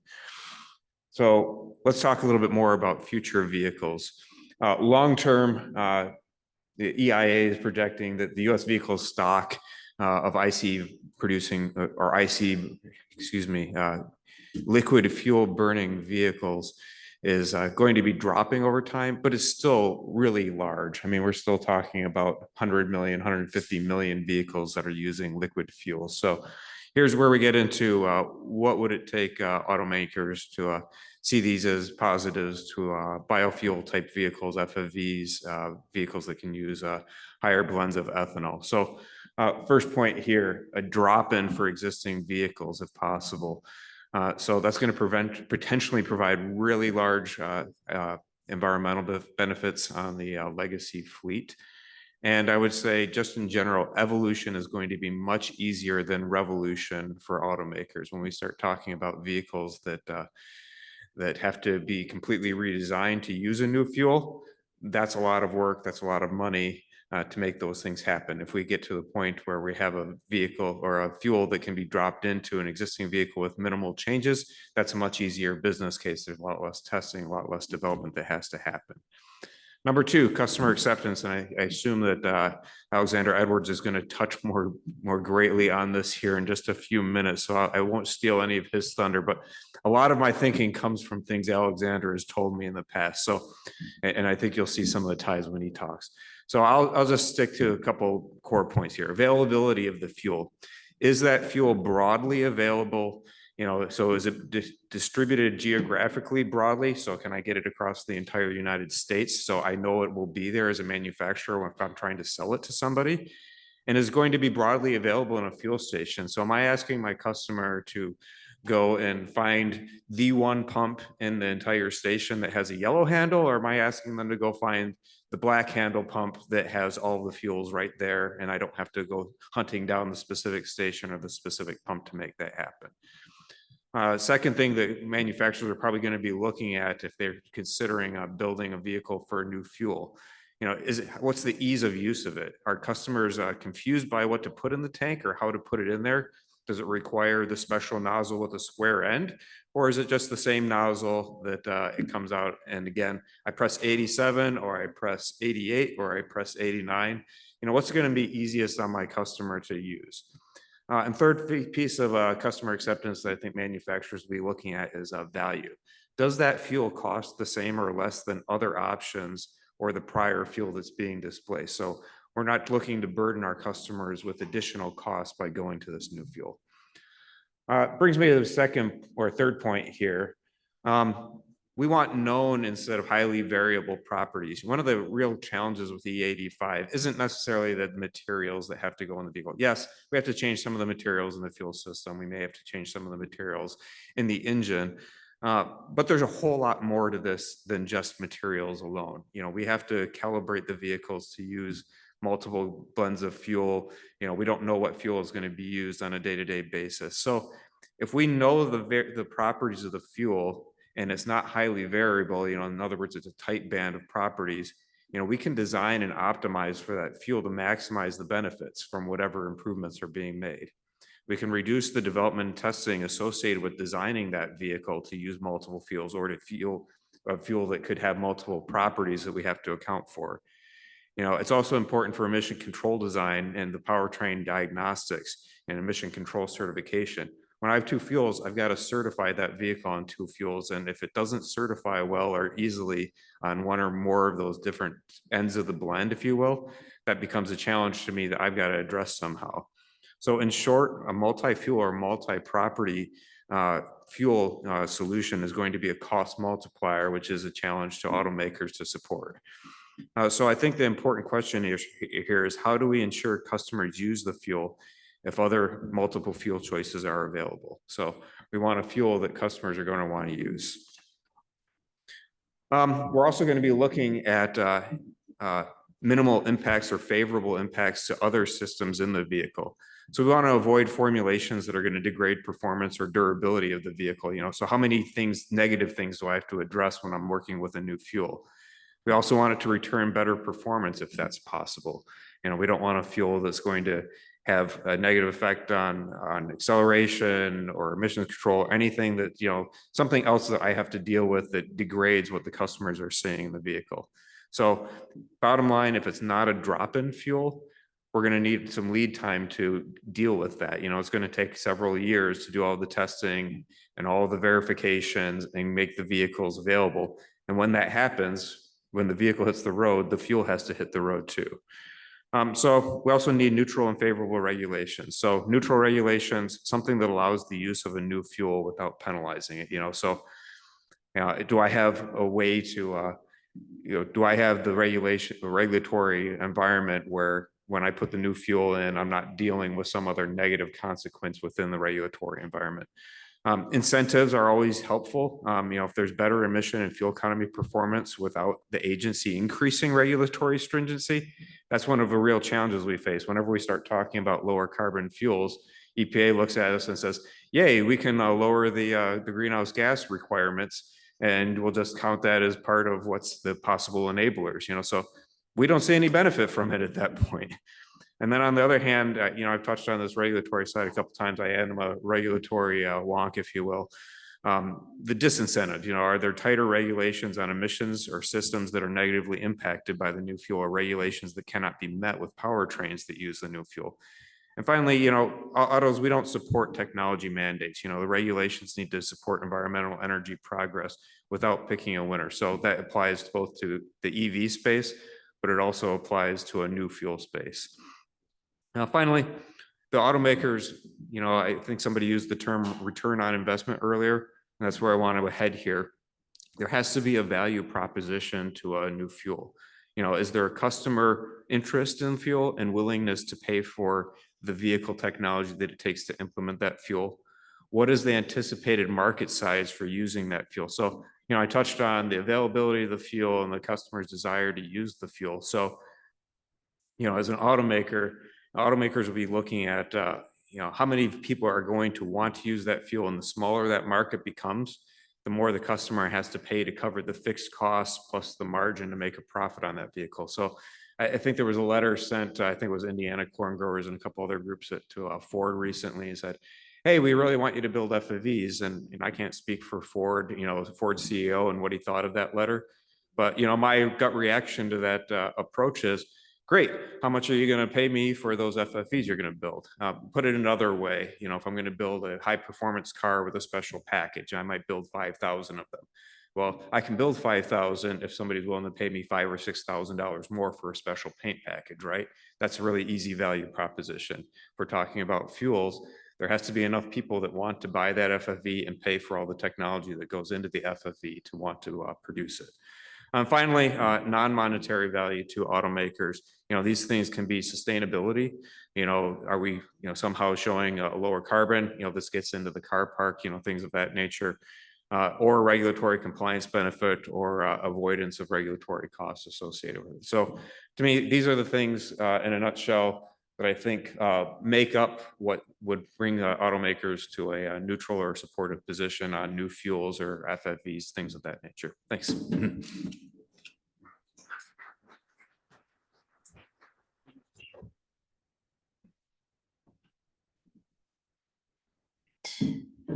I was loading up, say welcome, and Mike made my job a little easy. Good joke. You gotta find somebody I can argue. I like to talk, and it's just not controversial enough. We're gonna agree too much with them. So hopefully I can keep you entertained. Tell you. So by the way, I'm Steve Presmitsky from US Car. Before I get started, not everyone here knows US Car, but it's Ford, GM, Stellantis. It's a company that was set up to do pre-competitive research. We have 2 subsidiaries for batteries and materials partnership, but I want to point out, this is Mike said, I have a big mouth. I'm probably gonna get fired one day for it. So this is my best attempt to keep myself from getting fired. Anything I say today, and I'm gonna talk a lot about things that are from previous experiences, shouldn't be attributed to Ford, GM, Stellantis. I don't get invited to the secret meetings. I don't know their business plans. They kick me out. We only do research. So I see some of the people in the room, they know me. So, and the reason I'm gonna say, I think I'm gonna talk from previous experience. So I started out like over 30 years ago. I worked on methanol flex fuel vehicles. So I haven't developed any diseases from it yet, but I remember dipping my hands in the methanol because I didn't know any better to wear gloves. I know Jim's looking at me cringing. So, but that was the truth. We didn't wear gloves out in the middle of the desert when we're changing fuel pumps. And then I also worked at DOE, so I got some government experience. One point I did go work for an oil company. So I'm gonna give you my oil company perspective because my wife and I like school too much. So I had to go make some damn money. So I went and work for Saudi Aramco. And then most recently, now I'm here at US Car. And so let's talk about what US Car did though. So Jim Anderson, if you want questions on this white paper, he's right there. He's one of the main authors. I wish Ian Sutherland was here as well. He did a lot of the analysis. So Jim is here. Would you raise your hand, Jim? If you want to ask about, now you'll see this, it says low carbon liquid fuels. Yes, we wrote this during the Biden administration. Does that mean it's not valid? Oh no, that's not going away. Like you said, the administrations are going to flip flop. Sustainability, low carbon, that's a worldwide phenomenon. We sell cars around the world. So it's not like, oh, we got a new administration, we don't care about low carbon fuels anymore. Low carbon still matters. Energy dominance matters. There's other things. By the way, there's a link for it. Just go to our website, publications, you can find it, and some other website. You want to talk about hydrogen, we'll talk to you about hydrogen too. The gist of this. So again, you want to see more details, just, you can read it. It's only 2 pages. The gist of it is though, is we said, this is entirely aimed at some DOE policies and EP policies. Our viewpoint is there's more than enough biomass. So if you don't know this, DOE used to have an office called BETO, Bioenergy Technology Office. Used to be the biomass office. They're the ones that did a lot of the work on biofuels, cellulosic ethanol. Now they're the SAF office. All they work on is sustainable aviation fuels. They don't talk to you about anything on road, heavy duty or light duty.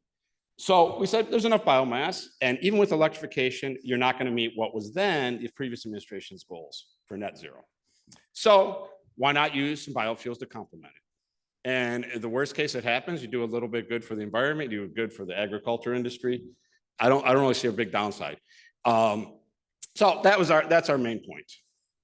Now, this again is an old one. This is from the previous administration. I'm going to tell you the new administration hasn't released anything yet either. What is our national blueprint? This was for decarb. What is our blueprint for liquid fuels? We don't know.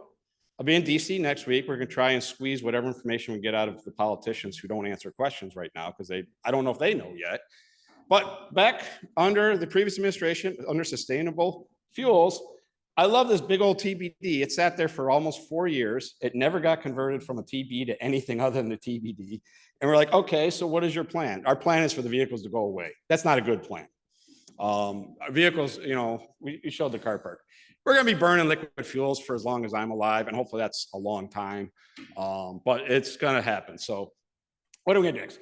This is a little bit of thing. I just want to pull up when we talk about liquid fuel. So Brian West has got his name all over a lot of these pictures and reports. I was just looking for something to say, you know, approving a new fuel is really darn hard. So I just pulled this as one slide. I put the date on the bottom for the source because this was a presentation from 2012 at the end of our E15, E20 testing. I mean, this is 2012, 13 years ago. How much E15 are we selling? Not a lot. How long did this program took? It took about 46 million federal funding. I don't know, 15, 20-ish million private industry funding. And Brian, how long have we working at least 4 years nonstop with tons of support to get E15 approved? So now it's approved for 2001 and newer. You can ask why E20. Brian will tell you more details. That's because of NOx emissions and such. And that's an opinion if E20, E15 should be. But E15 is legally allowed to be used in 2001 newer vehicles. All the vehicles, I think probably every OEM maker, at least our members, since the mid 2000s is fine with E15. I think we're pretty much okay. You're not going to have any problems with E15. And I wanted to update this. I'm really glad Mike shared his slides in advance because he had 90% of cars like 2001. But what really matters is how much fuel is used. Some of us got these 1965 Mustangs, probably don't burn about 25 gallons a year, go on parades. So I ran, this is Argonne's vision model. Now, this is a fleet model, helps predict fuel demand and such. And so you can play some games. I didn't even run it out to 2035 because the number starts getting close to 100%. It starts to become a rounding error.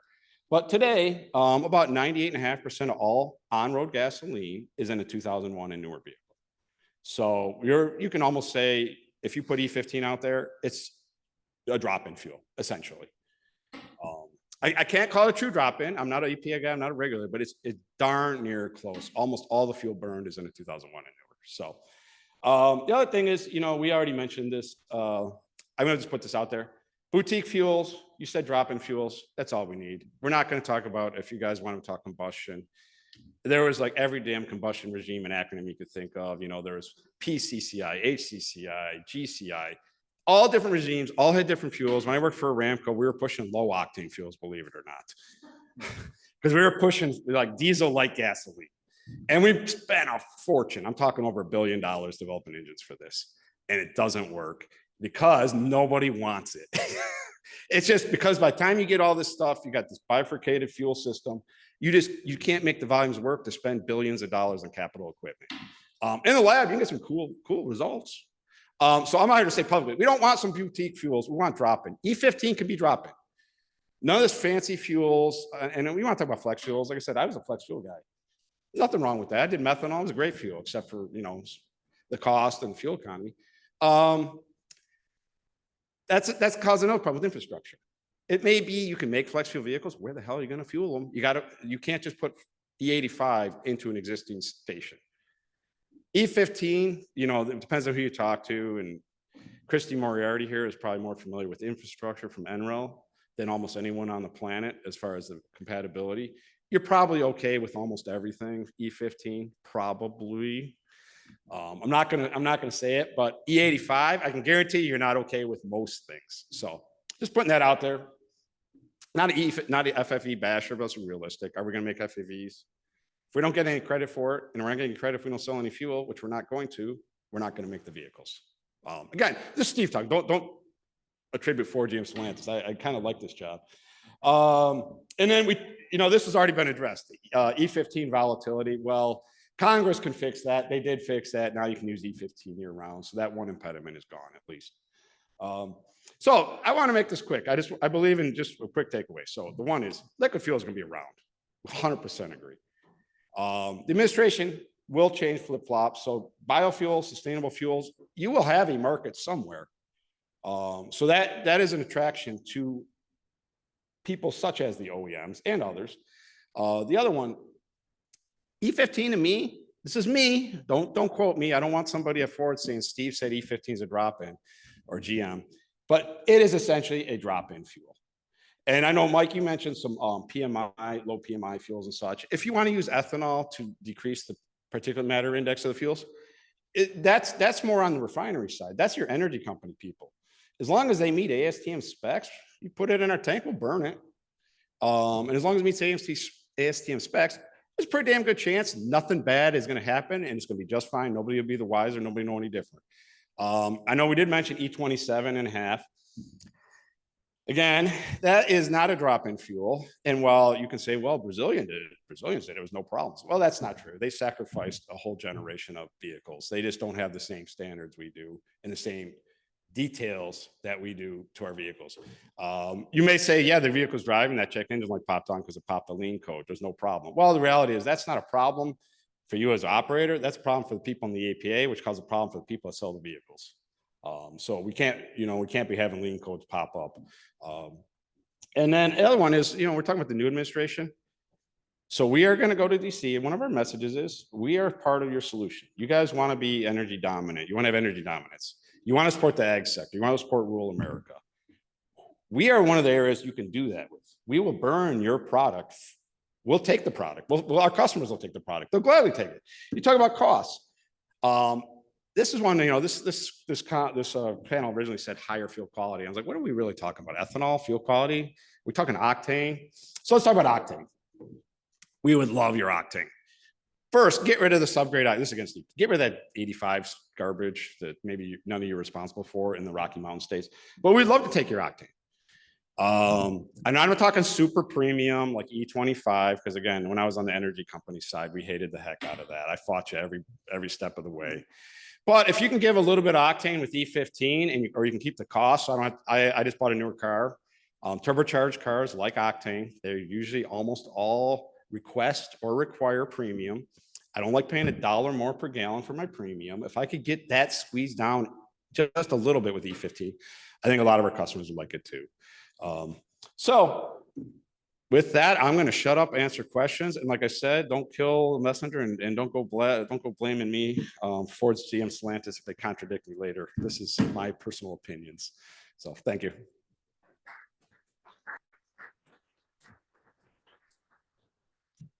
Great stuff. Thanks, guys. Steve Przmitsky says E15 is a drop-in fuel. That's my takeaway. Just say Steve, not Ford. Yeah. Don't say you'll say either. Any quick questions before we turn to Reed to sort of close this section out? Those were great stuff. Really enjoyed that. Actually, I have a question, Mike. On your slide, that was AEO 2025. Obviously, we don't know what the new administration policy is going to look like, but I assume we probably wouldn't see that quite that same curve. Yeah, I'd have to look a little bit closer at what EIA is doing.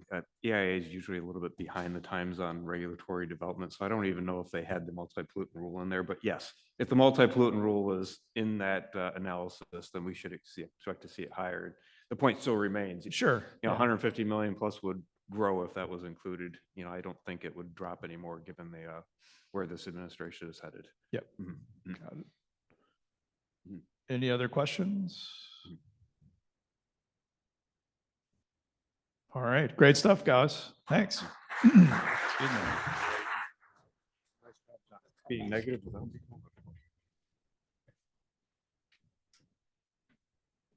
All right, our last speaker before the coffee break, one of my newest colleagues, poaching from the Nebraska Ethanol Board, Reed Wagner from Growth Energy. Thanks, Reed. Well, 5 minutes until coffee, so let's blitz through this as if we're already on several cups of coffee. Good to be up here again. Of the obligatory background slide, of course, does have, as Chris mentioned, the ethanol board. It's probably how most of you guys know me in this room, been coming here for the last few years, and it's always a great time. So thank you to the planning committee, the leadership team for putting this together, and let me talk a little bit about infrastructure. Question is our fuel distribution infrastructure ready for higher ethanol blends? And the answer, fortunately for our coffee break, is yeah. Ready? We good to go get some coffee? Perfect. Yeah, no, it absolutely is. There's always a caveat that there's no free lunch.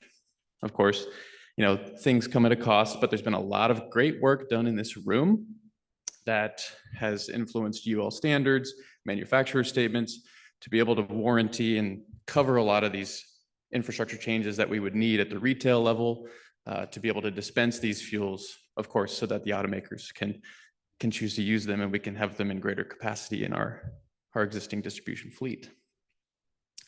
The one that we don't talk about too much, because I know a lot of work has been done on the retail side, are the terminals. So we definitely want to, encompass the full midstream picture, especially if we're going to be talking about moving to something like a mid-level blend. And that's kind of what I'm going to consider here. But first, I think it's helpful to look over how things are blended on site at a particular terminal. So I just put on some really crude diagrams. Some people can come cut me down later.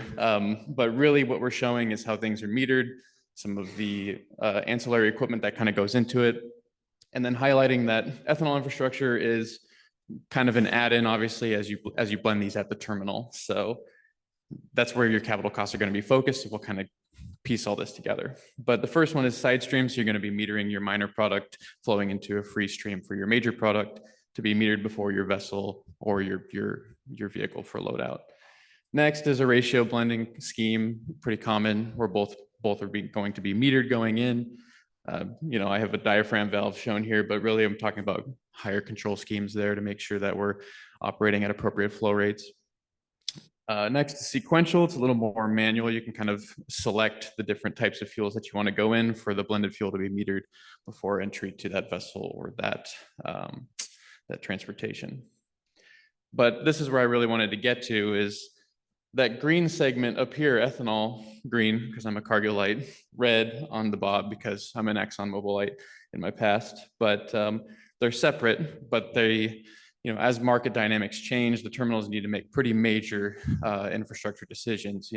If we started to do something kind of like we talked about with the Next Generation Fuels Act, filling an octane gap with a little higher blend of ethanol, something like an E20, E25, that might push us to be talking about some interesting infrastructure changes here at these terminals. And these are things that need to be addressed. The first is basically that level of ethanol increase would probably still not necessitate, new infrastructure like pipelines. Our major modes of transport would still be in play, like rail and truck, mostly because of ethanol's general decentralized process model, just because we have a lot of locations at lower volumes. You think of the volume from the refining sector still being under 200 locations versus us at about 200 locations for the amount of ethanol that we produce. So generally, we're going to still be in our main kind of transport modes. And coming to these terminals, it's going to be the same, but you might need to do some storage changes. We like to talk about the retailer, what that costs. As Chip had kind of alluded to earlier, with capital constraints, but also with the cost of being able to put up new infrastructure, this could be kind of interesting if we needed more tankage on site. This does get quite large in cost, but fortunately, if you can kind of do some kind of premium pricing with a mid-level blend like this, perhaps some of that could be caught up with a high volume operation. Kind of just depends where you're going to be at in the country. And then the other upgrades to infrastructure here from the terminals are going to be, obviously, because of our typical mode of transport, you're going to be needing a more bulk facilities probably to do faster load and unload. But fortunately, we have ethanol everywhere. This is a chart that I stole from a backgrounder, I think, put together by Christy Moriarty and maybe her colleagues at NREL, just showing where all the E98 is at in the country. We're pretty much at all 1,500 locations. And as was mentioned, how much E15 is sold. There's quite a bit sold in the market now, and it's growing, and I'll kind of talk about the market dynamics there. But our suppliers are slowly eking up. We've had some of the major oil companies start to grab on in the last couple of years, which has been really great. So we've seen even higher amounts of terminal supply coming into new corners. Some of these states need to be highlighted now as those new refiners kind of offer those direct blended fuels. So all that to say, the terminals could be an interesting consideration, but let's talk about all the great work that's been done at the retail level to talk about mid-level and higher ethanol blends. So as we've discussed quite a bit, there's a lot of points of compatibility here. There's 60 outlined in a DOE's report of basically handling and dispensing alternative ethanol and like higher ethanol blends.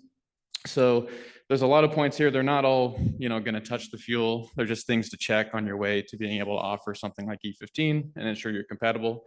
The main two methods that EPA does approve are either through UL listing or manufacturer statement, which is where we've driven a lot of our attention over time, particularly on that UL listing piece, because obviously that was kind of a lagging technical piece. We wanted to make sure we had all the right specifications in place to offer retailers more options and have more flexibility.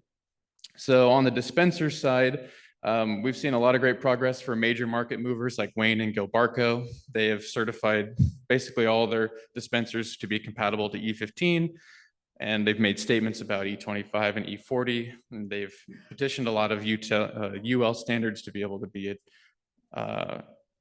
matching those in the UL 87 spec. So I'll cover those two a little bit.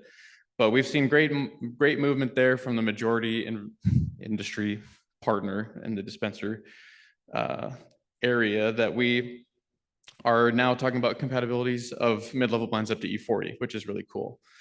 For tanks, we've had a lot of great manufacturer statements talking about E100 capabilities. Of course, we have some limitations there with just a couple vendors like Owens Corning and Xerxes. So it's created some nice rules of thumb that we generally can use that are really far in the rears now, about 35 years for double wall fiberglass tanks. You can basically think all of those 1990 and newer are going to be compatible with blends up to E100. And then single wall fiberglass, it's a little tighter because of some of the manufacturer statements, but 2005 and newer are going to be compatible up to E100 as well. Piping, all of those piping manufacturers, same thing with the double wall consideration with 1990 and newer, but also that every piping manufacturer is UL listed for E100. And then hanging hardware, there's a lot of work that's been done on all the pieces, parts, and components to make it into the consumer gas tank to make sure that retailers have multiple cost options to choose from.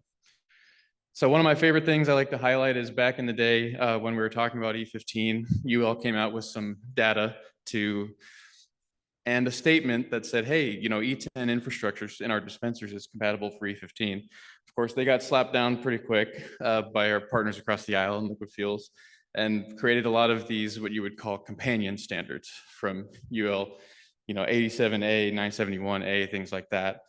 But fortunately, those actually work out pretty well for mid-level blends because it's created this new area where we have certifications directly for E25, 40.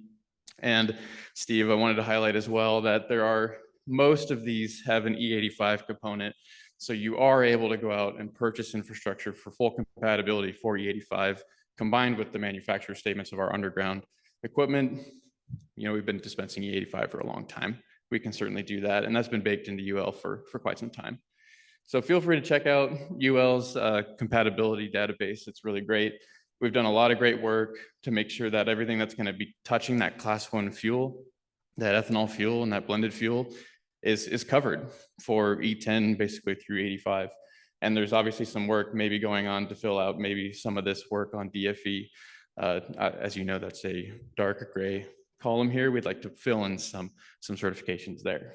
So great work from everyone in this room to be able to push those issues and get approvals.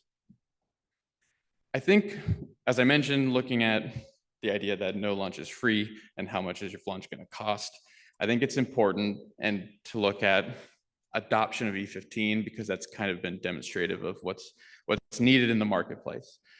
And there's a couple market signals going on. You know, we talk about unleaded 88 being an added offering, maybe something that you would tag onto that dispenser and add on as a specific product. There's a lot of people actually adopting what's called E15 replacement. They're changing out their E10 for E15. This is really common because of what was stated before that, you know, 98% of our gas going into cars is going into cars 2001 and newer. So there's a lot more of a confidence piece here that we can offer E15, and the regulations are not as they're not as segregated for E10 versus E15. There's a lot of parity between the two fuels. So when we look at basically public knowledge from the Iowa Renewable Fuels Infrastructure Program applications, as well as USDA HBIP applications, this is the cost split that we would typically see in like a retrofit location. Of course, it depends on how many dispensers you have, all the little odds and ends that you need to push and move around.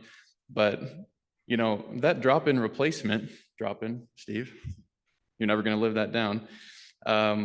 You know, you're a minimum cost of $5,000 or less. You're doing pretty good to move those little odds and ends at your retail site. You know, if you start to talk about new dispensers, you know, you're going to be spending 25 grand per dispenser. If it's a blending dispenser, it can be a little cheaper.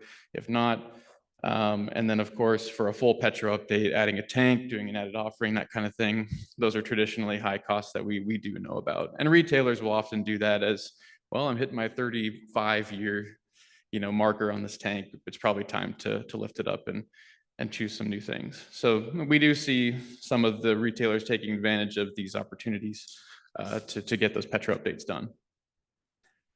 In general, Growth Energy helped author and support 54% of the HBIP applications that have gone through. And this is a look at the states that those were hitting, which is actually a great spread and great coverage. There are some sections where there weren't any E15 or E85 or biodiesel projects, but in general, we do see a really nice spread across the state to help kind of get into those states and start some of that cross the street competition.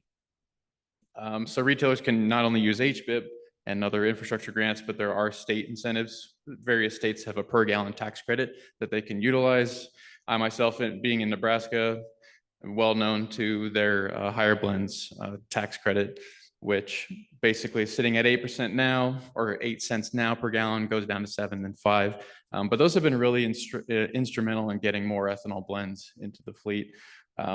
Retailers can have a faster payback of, even if it's that quick $5,000, to convert, or if they wanted to do an added offering and spend a little bit more on changing their dispensers.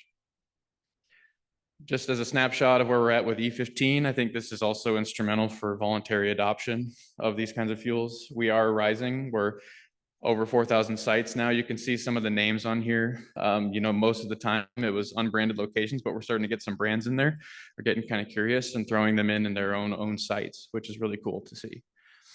And lastly, on some of the E15 build out, these are the replacement sites that are catching on. And this is only in the last couple of years, people are actually really dropping this stuff in.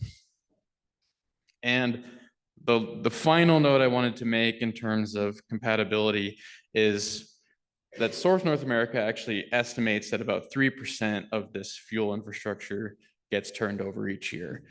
We've been working on this for a long time, guys. Like 20 years of 3% turnover consistently means a lot of these folks are catching those UL certifications that we've all been working on, those manufacturer statements. A lot of that underground infrastructure we're now well over a majority of infrastructure is absolutely capable for mid-level blends. Obviously, I mentioned some of the lifetime pieces here. It just varies on what part of the fuel distribution infrastructure you're looking at.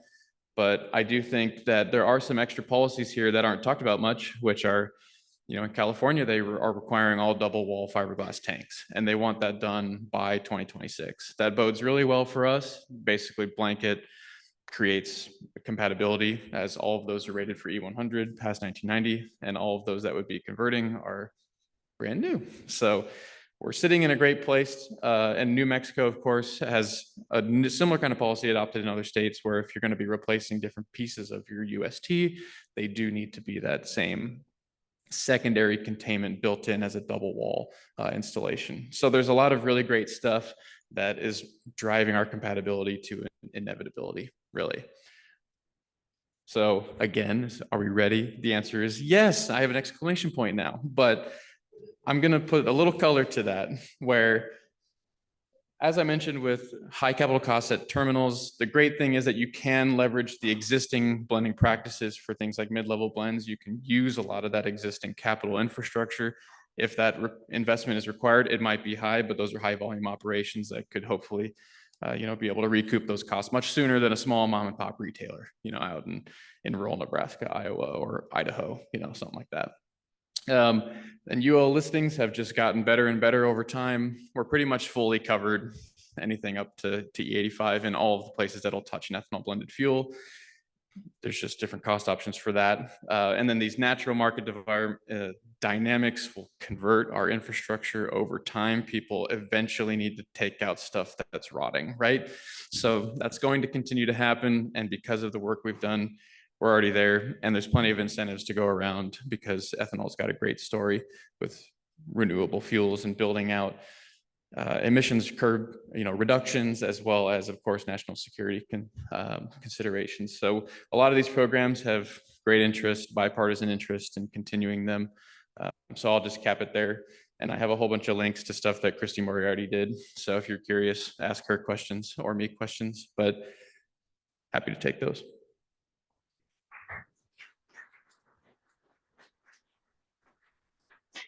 Great job, Reed. And Elena's got a question right out of the gates. Hi, Reed. I was just wondering, when many of these retailers are putting in new facilities, and I'm right now I'm not living in Michigan, I'm living in Ohio, in a place where we're getting a new announcement of a gas station every month. Are they putting in the updated pumps for E15 and storage tanks? And is Growth Energy tracking that, or that's publicly available data? Do you kind of have a feel for what's going on with new facilities? Yeah, so a lot of these new facilities are, sometimes they're late movers who are catching on to that their equipment is compatible.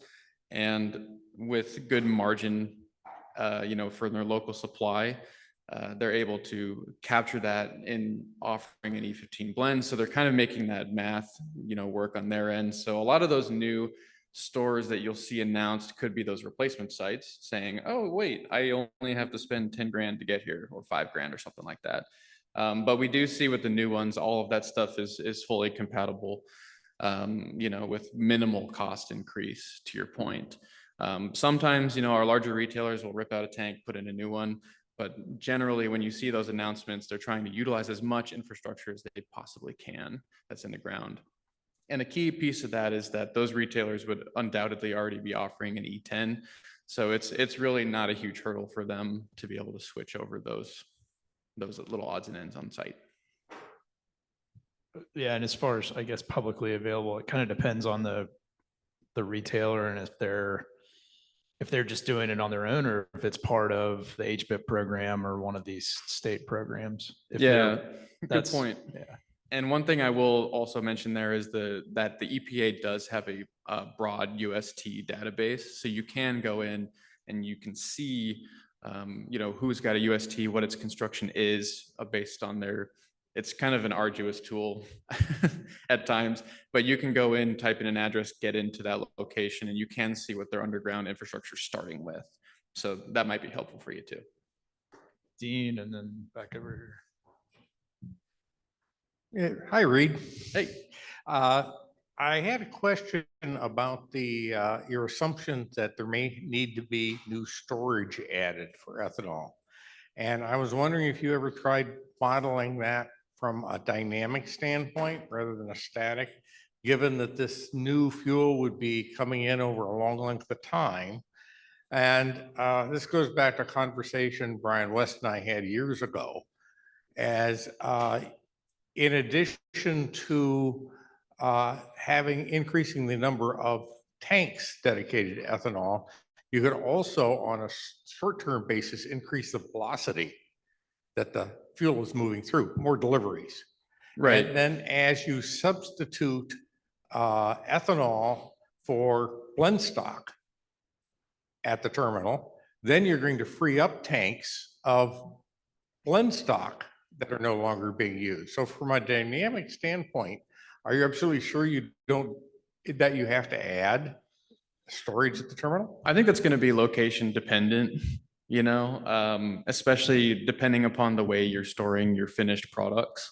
In ethanol, we're talking a lot about fixed roof, tanks out there versus anything that might have some kind of if you would have any kind of floating roof applications, just depends on the type of infrastructure you have and also whether those tank spaces are already spoken for, which is kind of one thing that the terminals have to balance is they have a lot of dedicated storage for specific suppliers of those fuels. So they'll have to play chicken with a few contracts for that too.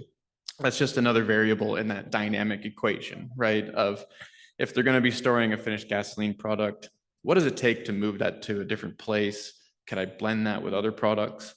So there are some complexities to that too. So I just took the static approach generally because just looking at volume exchange, sure, makes sense, but it's just going to be highly location dependent and how they have their contracts set up. So it was more of an illustrative example of where capital may need to be allocated. It wasn't a guarantee, yes, you shall, you need to. It was just, that's where it might show up. Yeah. maybe our last question here.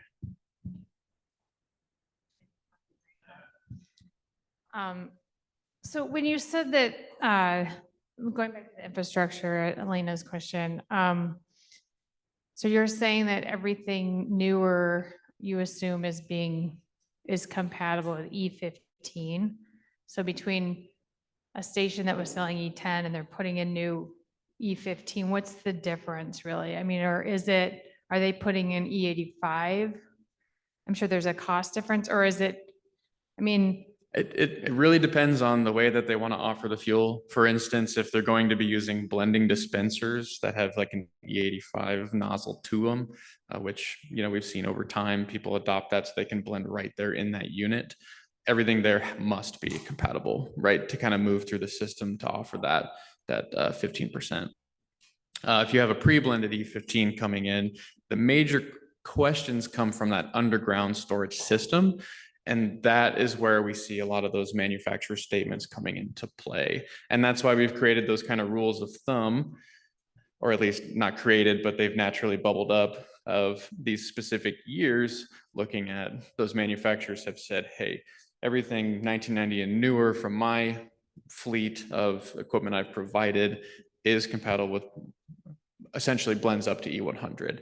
So we have those compatibility statements plus those UL listings that do satisfy those big underground questions that are the tough things that you have to break concrete to get back into. And as I mentioned also with no free lunch, that's where these costs come in. You know, if they are going to drop in E15, it can be as low as $5,000. Those might be little filters, you know, part of, you know, maybe you have to change out an STP, you know, submissible turbine pump, you know, things like that. These are the little odds and ends that you're talking about. Those are going to be the ones that are comprising that cost for them too. Does that answer your question? yeah, I guess from my experience, I did a lot of chasing fuel nozzles because there wasn't a whole lot of commonality, I guess you might say, that, you know, if a station needed a new nozzle, they might go, say, to the garbage dump somewhere, or somewhere like some of the smaller stations. I mean, we chased things that we had never seen before. So, I mean, you're talking maybe about major retailers that want to advertise that they're compatible, but what about all the other ones? That's where the concern comes in, right? Is that Sure. that they may not want to put even $100. They may want to get something refurbished. There's the standards for what they're required aren't as I guess they're not as strict as what some of us follow or some of the major retailers follow. Yeah, and I think that comes also down to, in 2015, EPA kind of passed the buck for compatibility assessment to the states. So we're living in authorities having jurisdiction who are saying yay or nay. So it does create a little bit of a patchwork of how people regulate. I know in Nebraska, they're pretty hawkish on it. We've got our state fire marshal who's very, very hawkish on those hanging hardware components, those little odds and ends in there to actually certify that from a safety perspective. So I think that question is truly state to state and how they handle those enforcements of those regulations. And it can kind of get a little messy, but to your point, I mean, those are handled by those authorities having jurisdiction. So it just kind of depends where you're going to be living and the questions you have. If that, I'm not sure that answers the question, but yeah. I think the automakers could continue to ask you questions through the coffee break, but I'm going to ask one question and then leave it hanging for discussion. But as I'm thinking about this, and Melissa was just talking about the small groups, but I'm thinking about when I go to my new Buc-ee's in Huber Heights, Ohio, can I get E15 and E85? And I'm wondering if there is a strategy within this organization, with this group, or you know, with a Growth Energy, to talk to some of these major marketers and say, hey, put in those tanks for E100 and put in blender pumps so you can offer E85 and you can offer E15. I will say, I know you're kind of leaving it there. The short answer is yes, we're talking to all those retailers a lot about E15. And it does depend on the individual retailer, how they want to offer it. We're actually talking a lot to them about replacing their E10 with E15. I'm going to leave it there because we're out of time, but I also know Steve Walk's going to talk about this here in a little while from ProTech. He can give the retail perspective, but I think, Ernie, are we talking 10 minutes? 10-minute coffee break. Thanks, everybody. Great morning. Thanks, Reed. Great job.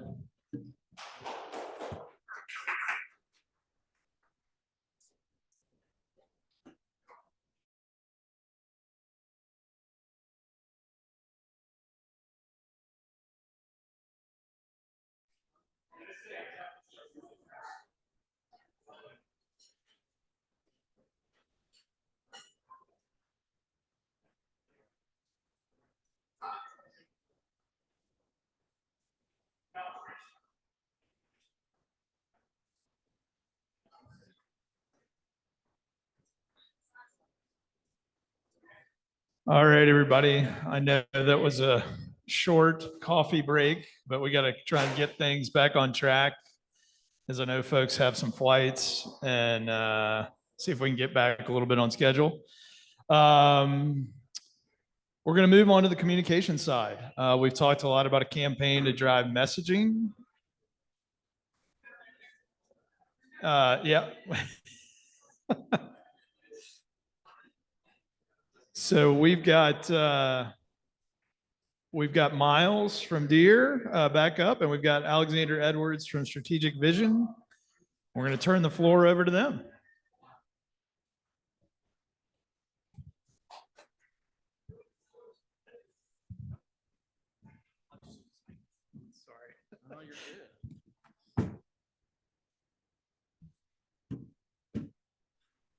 All right, hope you all got some good coffee. So maybe take a step back here. Last fall, in advance of the election, so the election hadn't happened yet, we as a leadership team at AAE discussed and saw an opportunity to say, hey, let's look at how we should potentially recalibrate our message on the value proposition of higher blends. And certainly over the last previous 4 years, the leading message, we've talked about that today, was on carbon and emissions and the value there. And how should we recalibrate that message leading into, and then certainly following the election? We saw the election results. We saw some of the messaging that came out of that in terms of what tested well. I said, okay, this is really the time that we need to reevaluate what is going to be our leading message and what is going to resonate best with consumers, who, by the way, are also voters. And so we worked as a leadership team, and Josh Rowe and I sort of taking lead from a communication standpoint to say, hey, let's see what we can put together here. We passed the collection plate around, identified resources between the corn family, from Deere, from top tier from the ethanol players, and decided it was time to move forward with this, and identified strategic vision led by Alexander Edwards as the perfect partner to do this work, given the decades of work that they've done, understanding the dynamics of questions around what consumers want, in particular when it comes to vehicles. And so specifically with this effort, we wanted to understand the dynamics of fuel choice and the messaging about those choices that consumers make, and how they're going to influence the decision-making for consumers at the pump. And so in working with Alexander and his team, developed some message testing to get both qualitative and quantitative results to guide our messaging moving forward. And I'm excited to have that we have Alexander here to share sort of a little bit more about the approach and their work, and also give a little bit of a sneak peek into some of the initial results that we've started to see, and where we're going to take this from here. So with that, Alexander, I will hand it over to you. Thank you. Have my Diet Coke there. Hopefully that won't fall. Welcome and thank you. I've got a number of notes that I'm going to read to start with. I was asked today specifically to share a little bit about where we are on the research project, as well as share where consumers are today in the new here in the US, and maybe even touch a little bit about abroad as well. The primary conclusion from the research that we have currently started for you is that there is a clear path for increasing consumer interest and adoption of higher ethanol blend liquid fuels. However, the success is going to be really focusing on consumer benefits and not getting lost in all of the details or things that can confuse consumers. Clearly, cost savings, engine longevity, and domestic sourcing. We heard a little bit earlier today about the farmer being the hero. These things are the messages that are currently having the greatest impact on consumers. Now, a small recap of everything. I was asked to share with a recap of everything. I've got number one, Michael talked about EV mandates and how California has been doing some sus stuff over the years. We've got an executive order that is planning to eliminate the EV mandates. We learned that as long as hunger persists, food security remain a concern. Number of panels were up there as well. Some notes of things I thought were important today, at least that will tie into where consumers are.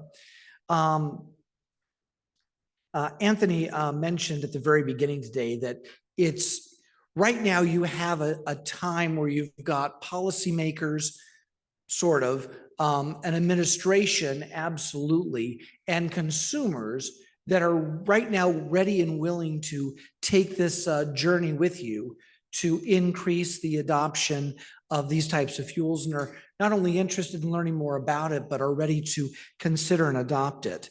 When Anthony talked about, sharing a united front, talking about how homegrown and as well as consumers give you a really good chance of winning.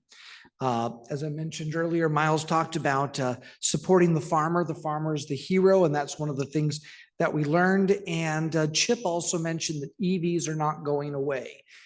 Even though we're looking at liquid fuels, EVs are here to stay. When someone gets into it and drives an EV, they love that experience.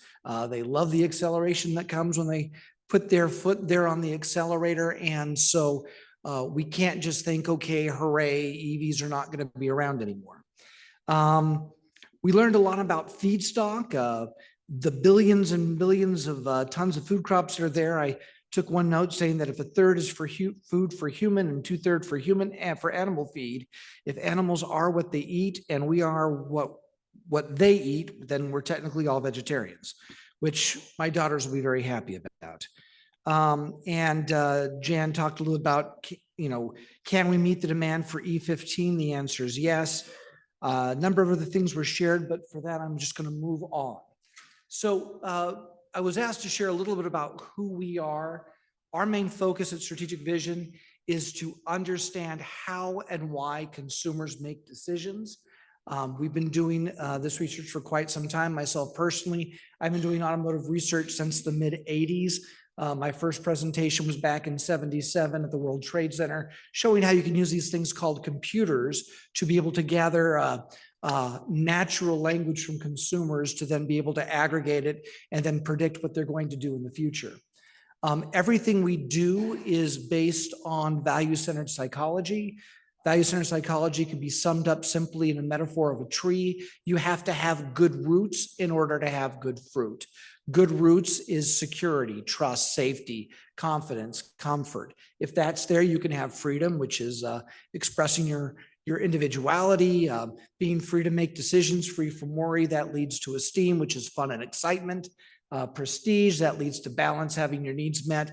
And if a consumer can say, oh, I love Exxon gas, I love going to Chevron, I love going to Buc-ee's that I heard earlier today, then you know that everything else there is solid. And it's not that things on the top are more important than the things on the bottom. When you go to a Six Flags amusement park, you're not looking for the safest activity to do. You're looking for some fun and excitement. You're looking to go on a nice roller coaster. However, if people were being injured or you didn't feel the ride was safe, even though the reason why you're doing it, that leverageable piece is the fun and excitement. Without the foundation, you can't obtain it. One of the things we're going to learn here is that specifically with ethanol, we've got this foundation, which is price. absolutely has to be there. Without it being cheaper, it's not going to be accepted. But because it is price advantage for ethanol, then the leverageable activities of things like, yes, I'm supporting farmers. Yes, the farmer can be the hero. Yes, I am able to have a better responsiveness and engine longevity. Those then have power because of the foundation. All the data you're going to see here today in the quantitative side comes from NVES. It's 250,000 new vehicle buyers annually that we do. And they're very large sample sizes, like 65,000 battery electric vehicle owners. We'll also take a look at some of their statements, both the good and the bad, about what they're doing. We've worked for just about every category you can imagine, including various political realms. We talked about some at the leadership meeting yesterday. We do a lot of things in the press as well. We're in every country. Just as an example of some of the more fun research we did was bringing McDonald's to Russia back in the 80s. Those are actual pictures of opening day. Long story short, we've been doing research on consumer psychology, what motivates them, and providing insights to both corporations, agencies, and groups such as yourselves to be able to make what you're doing effective and messages received by the audiences that you want to have an impact on. So some of the things that we've been sharing recently, and the next part of this presentation is going to talk specifically about where's consumer mindset with EVs and other fuels, as well as what has Tesla done in order to destroy itself. In short, in 2016, roughly 50% of all new vehicle buyers said they absolutely have no interest in an electric vehicle. That started to become lessened in that rejection back in 2020, 2021, 2022, especially during the pandemic, as well as the administration that was having some influence on that, where people looked at the pandemic and said, maybe I can reassess what I'm doing. I'm not driving as much. Maybe there's some opportunities here. However, it's important to note that the differences, why is that spinning, between Republicans and Democrats are also very different. I bet everyone here has a story of how a political agenda has impacted the work that you've been doing, especially here with corn, and you can see that there is a definite impact. Now, one thing we want to be able to share with you is that it is not just a political agenda that causes this difference. Another part of it is that Republicans are more likely than Democrats, or those self-identified, to have to be at a certain place at a certain time for their jobs. In other words, they need to rely on a vehicle to go somewhere and be somewhere at a certain time and place. And so part of the reason why that is there is often progressive Democrats are more often able to say, well, you know, I'll take this on a Zoom meeting, where Republicans are, no, I've got to go and take care of some things out in the field, or no, I've got to go to work. Well, I'm not sharing it here today. This is another reason why EV adoption has been so difficult for women, is because women have significantly more responsibilities when it comes to work, home, etc. When it comes to they have to be at a specific place at a specific time. Again, I'm talking about generalities. This is not for every specific person, but it's very simple. When you have to be somewhere at a specific time and you can't do your job via Zoom, well, then you can't rely on an EV, especially with the infrastructure today. And we heard earlier today about how infrastructure is so critically important for adoption to happen. Now, what is interesting to note is that these 40% of people who absolutely reject EVs, 2/3 of them can tell you why an EV is better than their ICE vehicle. When people tell me, no, people that are not getting EVs today, they just don't know enough about it or don't realize the benefits. No, most of them do understand the benefits. They can tell you why an EV is better than the vehicle that they're driving. They just can't overcome the compromises that are required, that are often connected to range, charging times, etc. Another thing to note is that people who purchase battery electric vehicles, there's a very rational reason for this emotional experience.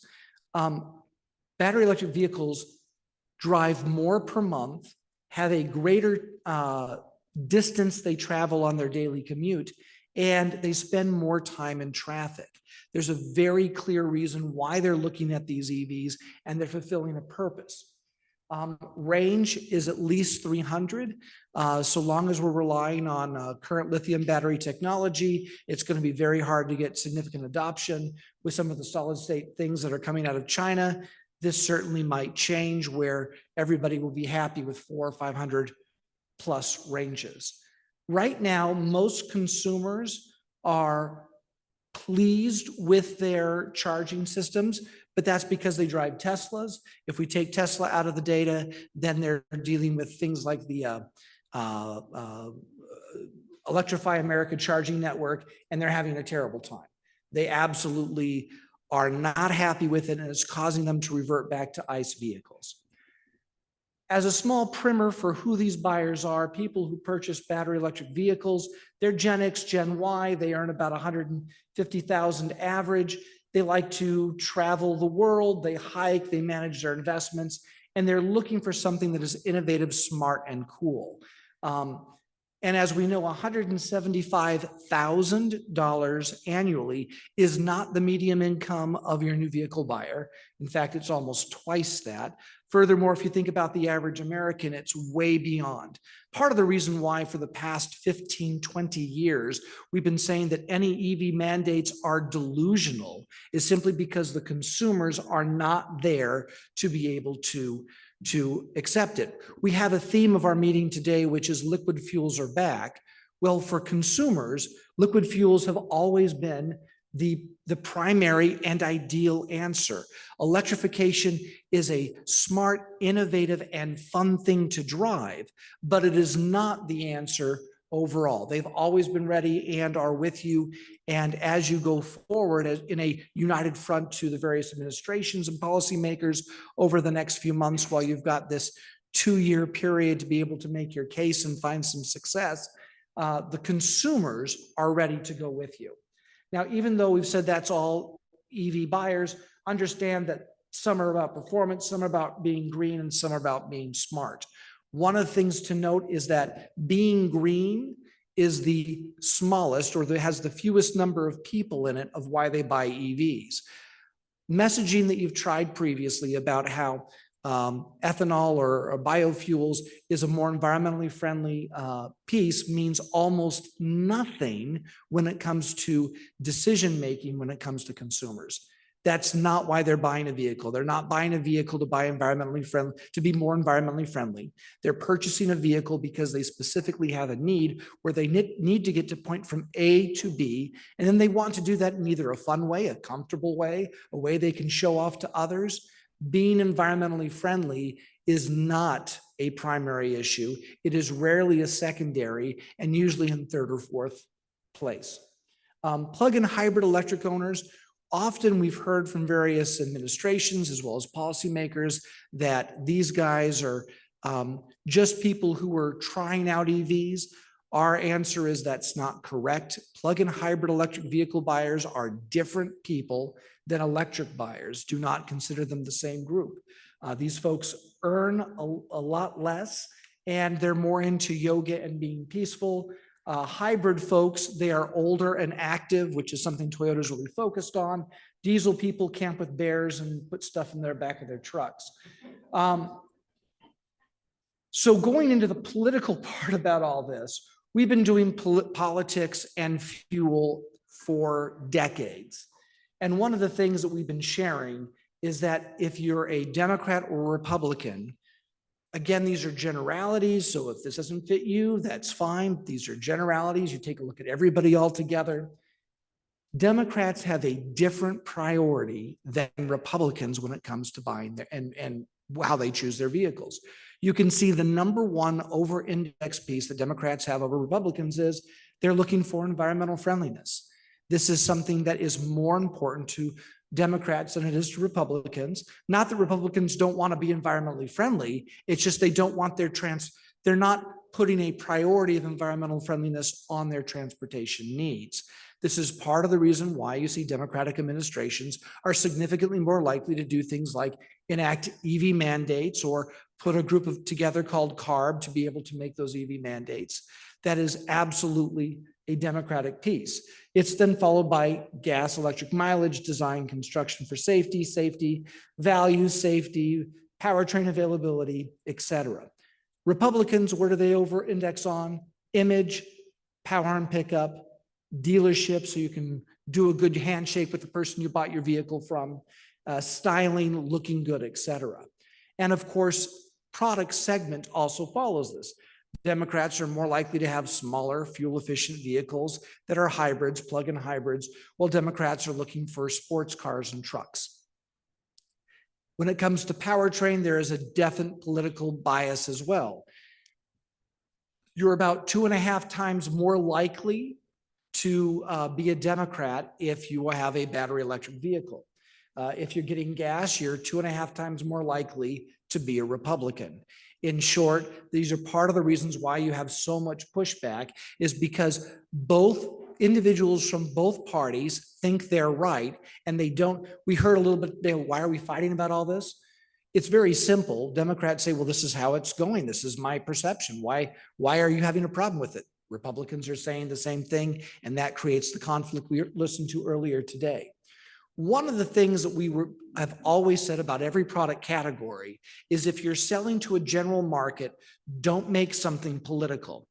And all the way back since October of 2022, we have been publicly saying, Elon, stay out of politics. This started back in October when he was doing some of his tweets that were considered to be anti-Semitic, as well as his purchase of Twitter. We're saying, look, in October of 2021 to September of 2022, Tesla had 21% of all new vehicle buyers considering them. This includes those people that reject EVs outright. This is one of the top brands that were being considered. It's on par with Honda, Toyota, Mercedes-Benz, BMW are at 18 and 20%. Long story short, 22% is a fantastic place, and it's why Tesla was able to come out as gangbusters. They provided a vehicle that consumers loved. When they stepped on that accelerator, it was fantastic. During the Twitter days, that fell to 16%, and when Elon Musk decided to jump up and down on stage with President Trump, as well as wield a chainsaw, that fell to 7%. It's very simple. If you're going to give the middle finger to your primary buyers, they're going to reject you, and you're not going to be able to find sales. It's not that people are rejecting EVs, they're simply rejecting Elon Musk's connection and almost crazy zeal for a administration that they're not sure is actually caring about them. Simple thing, if you want to find the most success with what you're doing in your United Front, you do not want to make it political. You simply want to focus in on why consumers are going to love it and why the various groups should be able to help consumers get what they're going to get. And that will get to the research project in a moment. So for a real market, one other thing I want to share with this, these are gas buyers, hybrid buyers, plug-in hybrid and battery electric vehicle owners. If you look at battery electric vehicle owners on the far right, their number 2 vehicle, their second choice vehicle was a battery electric vehicle. It was 64% was a battery electric vehicle. 18% was another ICE vehicle. Look at plug-in hybrid electric vehicles. Their number 2 and 3 vehicle are statistically tied. That's a gas and another plug-in hybrid electric vehicle. Hybrids are the 3rd highest, and then battery electric vehicles are 4th. What I'm trying to share is that there is not cross-shopping as strong as one might suspect between plug-in hybrid electric and battery electric vehicles. ICE is a more often considered second place because they are not necessarily thinking about environmental friendliness. The green bars here are battery electric vehicle owners and plug-in hybrid electric vehicle owners. They're telling us what they had to overcome in order to become an electrified consumer. The blue is what do hybrid owners have to overcome, and red, what do gas owners have to overcome. You'll see the graphs are very similar. Normal distance that travel can be charged, recharging time, and location and availability of charging stations. If it's not convenient, you're not going to find success. We heard earlier today what do you have to do? How many gas stations do you have to see, or how many do you have to drive by in order to get the fuel with ethanol? If this isn't easy, if it's not convenient, if it's not understood that this is where I can get the inexpensive high octane gas that's going to keep my engine running better, then we're going to fail. We have to make sure we address these as well. I will move to here. What do people love about electric vehicles? Notice number one is acceleration from stop. Last thing I'm going to show on this is battery electric vehicle owners, only 1 in 10 say they're going to go back to gas. It's closer to a 1 in 5. That's because the compromises they have to overcome. So that's sort of where consumers are today with what they're choosing right now with gas and electrified products. We've been asked to find out how can we help consumers, or where do consumers stand when it comes to understanding ethanol, ethanol blends, top tier fuel, et cetera. So the purpose of the study is to understand the emotional dynamics and message strategies that will most effectively drive consumer and stakeholder adoption of ethanol fuel blends. For those stakeholders, it includes the marketeers, the policymakers, OEMs, and administration. Key objectives is to understand the consumer fuel preferences, explore the emotional factors behind what decisions are being made, evaluate and refine messaging using the concepts that we here at the AAE put together earlier this year, and then translate consumer needs into language and benefits that other stakeholders are going to understand. The priorities for consumers are probably not going to be the priorities for CARB. So how can we be able to convince CARB to do what the consumers want? What is that Rosetta Stone? So we're working on that. Methodology, phase 1 is 36 in-depth one-on-one interviews plus 12 stakeholder interviews. And then finally, phase 2 quantitative with about 500 online surveys. I was asked to share a couple of the findings from the research that we only started like last week. So we've just started the project. What are some things we note? Number one is that I would say that I had myself a little bit of what we call inside the beltway thinking. I thought consumers would be just a tad bit more knowledgeable than they actually are. Fuel being a foundational issue to make your vehicle runs, a lot of people are not paying attention to it at all. And when we were doing the research, asking some of the questions, I thought I'd share some of the better quotes we've had so far. When we got to the homegrown concept, you mean like they're making moonshine for fuel the cars in the backyard in the woods? Consumer actually thought that's what it meant. Going down, one responded about homegrown, said, oh, I can grow it in my backyard with my fruits and vegetables. Now, I just don't know how to change it so I get it into my car. Again, when consumers are hearing these various things, which are very smart and well-worded concept statements, consumers are a little bit lost. One person, when they were reading things about how the bioethanol can prevent approximately 38 million metric tons of CO2 each year and equivalent to taking 9.2 million cars off the road. How do I take 9.2 million cars off the road? Long story short, our consumers want to understand these messages, but even very simple ones are causing a lot of confusion. Our primary conclusion is that cost savings, engine longevity, domestic sourcing, these are the kernels and about as far as we can go. We do not want to confuse consumers with a lot of other things, otherwise it's going to get lost. Now, here's some things. Number one, perceived benefits of ethanol, especially E15. Positive messages, as I said, cost savings, engine longevity, and domestic sourcing. Environmental benefits, as I said previously, is not a strong motivator. If you decide to talk about that with consumers, they are going to ignore you. Not that it's a negative, and not that it's something that you can't talk to policymakers about. Hey, consumers appreciate this. However, this is why they're buying it. And unlike EVs where we have to incentivize it and we have to pay people to buy them, we can get people into these more environmentally friendly, fuel efficient vehicles that you want to have. And that's why we're going to be talking to those groups. Number two, consumer knowledge behavior. Fuel knowledge is very limited. The number one place where a consumer learns how they're going to fuel up their vehicle is what their dealer tells them. If their dealer tells them to use regular, or the basic unleaded, that's what they're going to use. If they're told, no, you have to use premium, that's what they're going to use.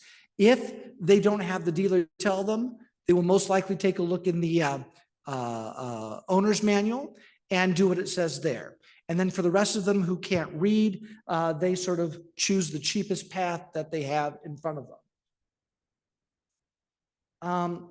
Very few customers understand what top tier is. Costco status is completely unknown. And we even had a couple of folks saying, no, Buc-ee's, they have the, which I didn't realize someone was going to mention here earlier today, clearly is the top tier gasoline because their briskets are so good.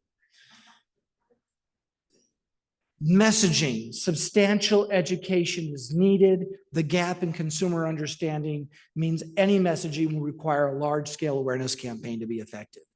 To get consumers on board, it's going to be a rough job. The only way you're going to find success is to keep it simple on the key aspects that we're sharing. The lift for education behavior change, however, may be greater than expected, especially as they're able to tie the foundational features. It is cheaper and easier on your wallet. And it's something that we're producing here in America that will make your engines run longer. That very simple message, while it's going to take a large effort in order to create, will have a significant lift and create demand. At least that's what we're seeing. Political industry dynamics, the messaging looks like it should be able to be resilient to political changes. In other words, if you present things correctly to the right groups, you will be able to share messages that will work with both administrations. And with that, I've gone, well, almost 18 minutes. Was that great for how many slides? That was 50 slides, 18 minutes. Thank you. I can answer anything. Let's make sure we get to lunch on time. Thank you. Great job. Am I staying here or sitting down? Why don't you stand there for a sec, see if we have any questions. Is Miles going to come join me? Or no? Okay, you stay there then, fine. Leave me up here by myself. And no questions? Yeah, Keith. A lot of interest, a little fast, because there were 50. So is this slide presentation going to be available as well? Any person who sends an email will be able to get the slide presentation. Thank you.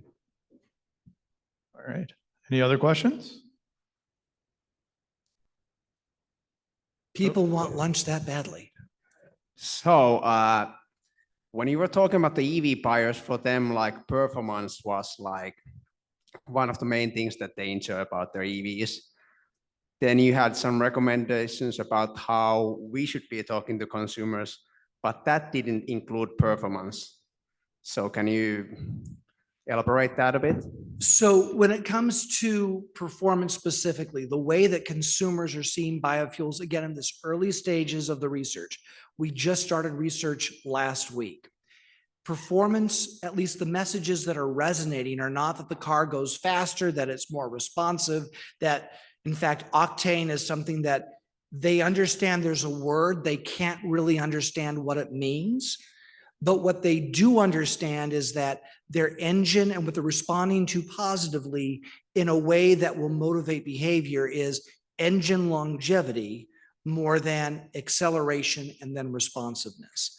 So performance will still be leading when it comes to electric vehicles, but performance when it comes to how long will my vehicle stay reliable, durable, dependable, seems to resonate. It's both a foundational and leverageable aspect. At least that's what we're seeing so far.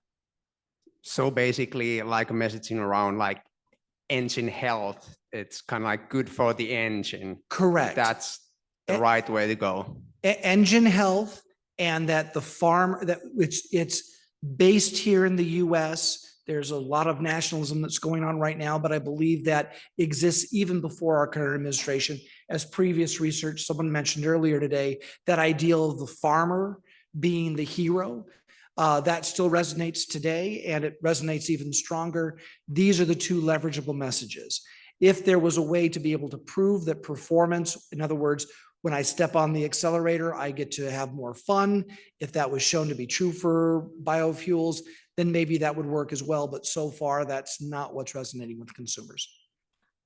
So in many ways, it could be actually kind of close to how we message about like food, for instance, that it's produced here by American farmers and it's good for your health, or in this case, for your car's health, basically. Absolutely. Absolutely. Great. Thank you. You're very welcome. Oh, yeah, Dean. A quick question, which is unusual for me. Engine longevity, you mentioned that. Are there any data to back up the fact, the idea that a car run on, let's say, E85 will last longer than a car run on E10?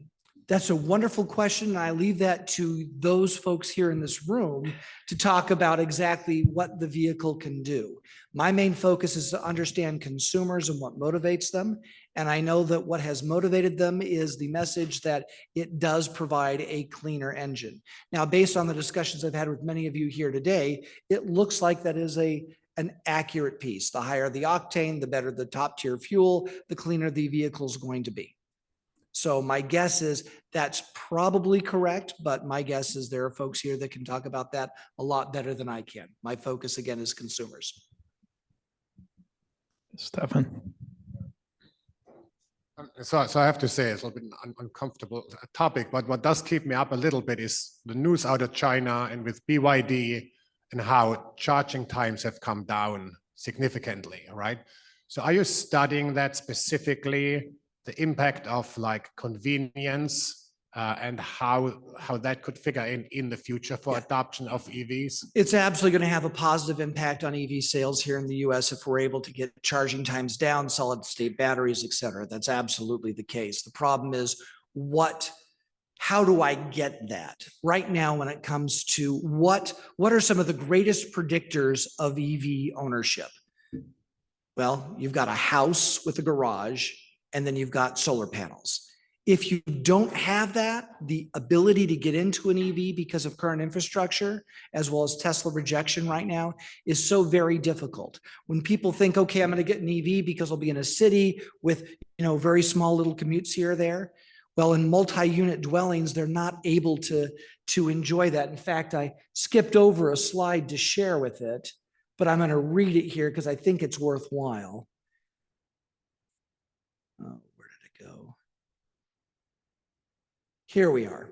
So this is an actual statement from a multi-unit dwelling individual, and we see these all the time. It's an old slide, but I love it because he makes it so very clear. I love my electric vehicle. I am hopeful prices will come down. Notice this is again 10 years ago. They haven't come down. LA doesn't have single fast charger at that time. They live in an apartment complex, so they're lucky enough to have their room right above where they park their car, so they can throw a heavy duty extension cord out the window to charge at night. Most people in condos or apartments have no place to charge their car. I hope the infrastructure will fill out more and serve more people as time goes on. I share this older quote rather than give you some new ones is because this is 2013. What have we done with infrastructure in over 10 years? Not something that consumers can relate to.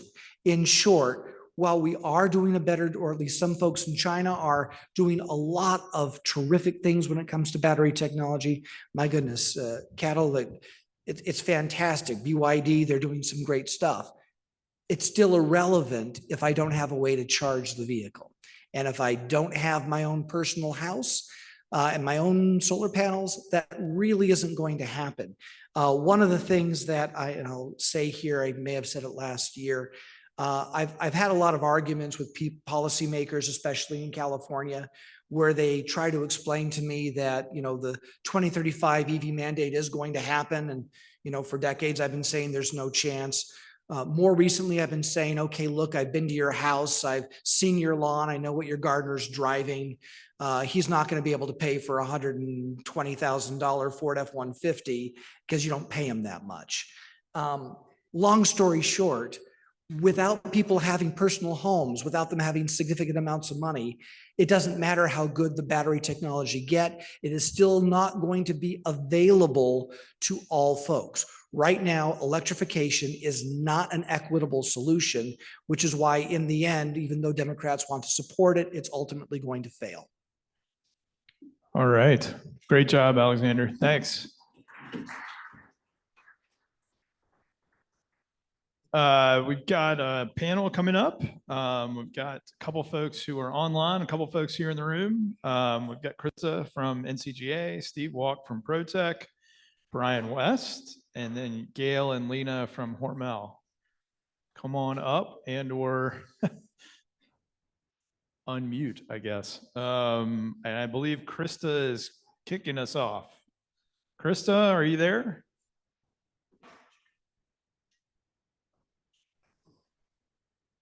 Yep, I'm here.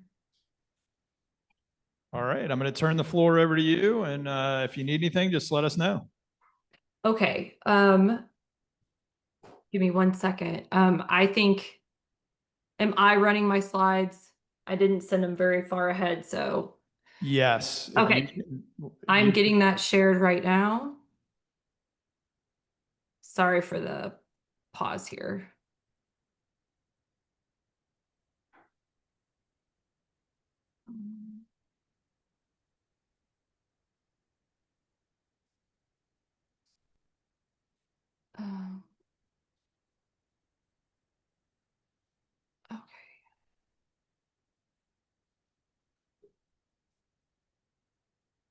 Okay, I think I am sharing. Are you able to see my slides now? Yes, you're all squared away. Okay, great. Well, my name is Krista Swanson. I'm the chief economist for National Corn Growers Association.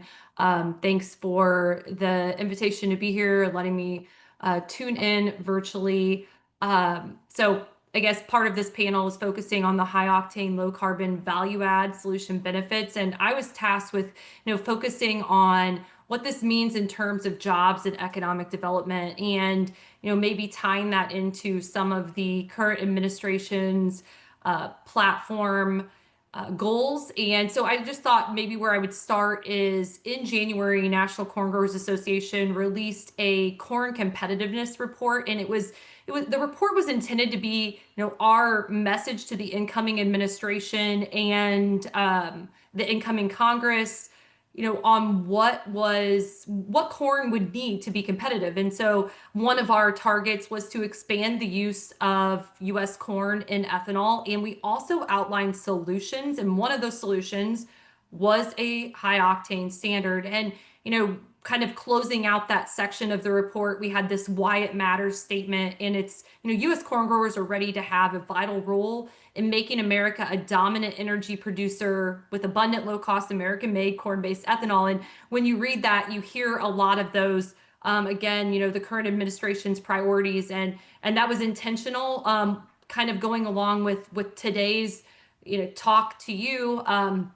One of the goals with that is, how do we relate what this administration's goals are with what, how can we communicate that in a way that resonates with theirs? And, it's actually, there's a whole slew of Trump platform promises and main points that go along with this goal for our industry as well. And so I've highlighted some of those today that I identified as, aligning with those goals. And so I'm going to dig into a few of those with the few minutes that I have today.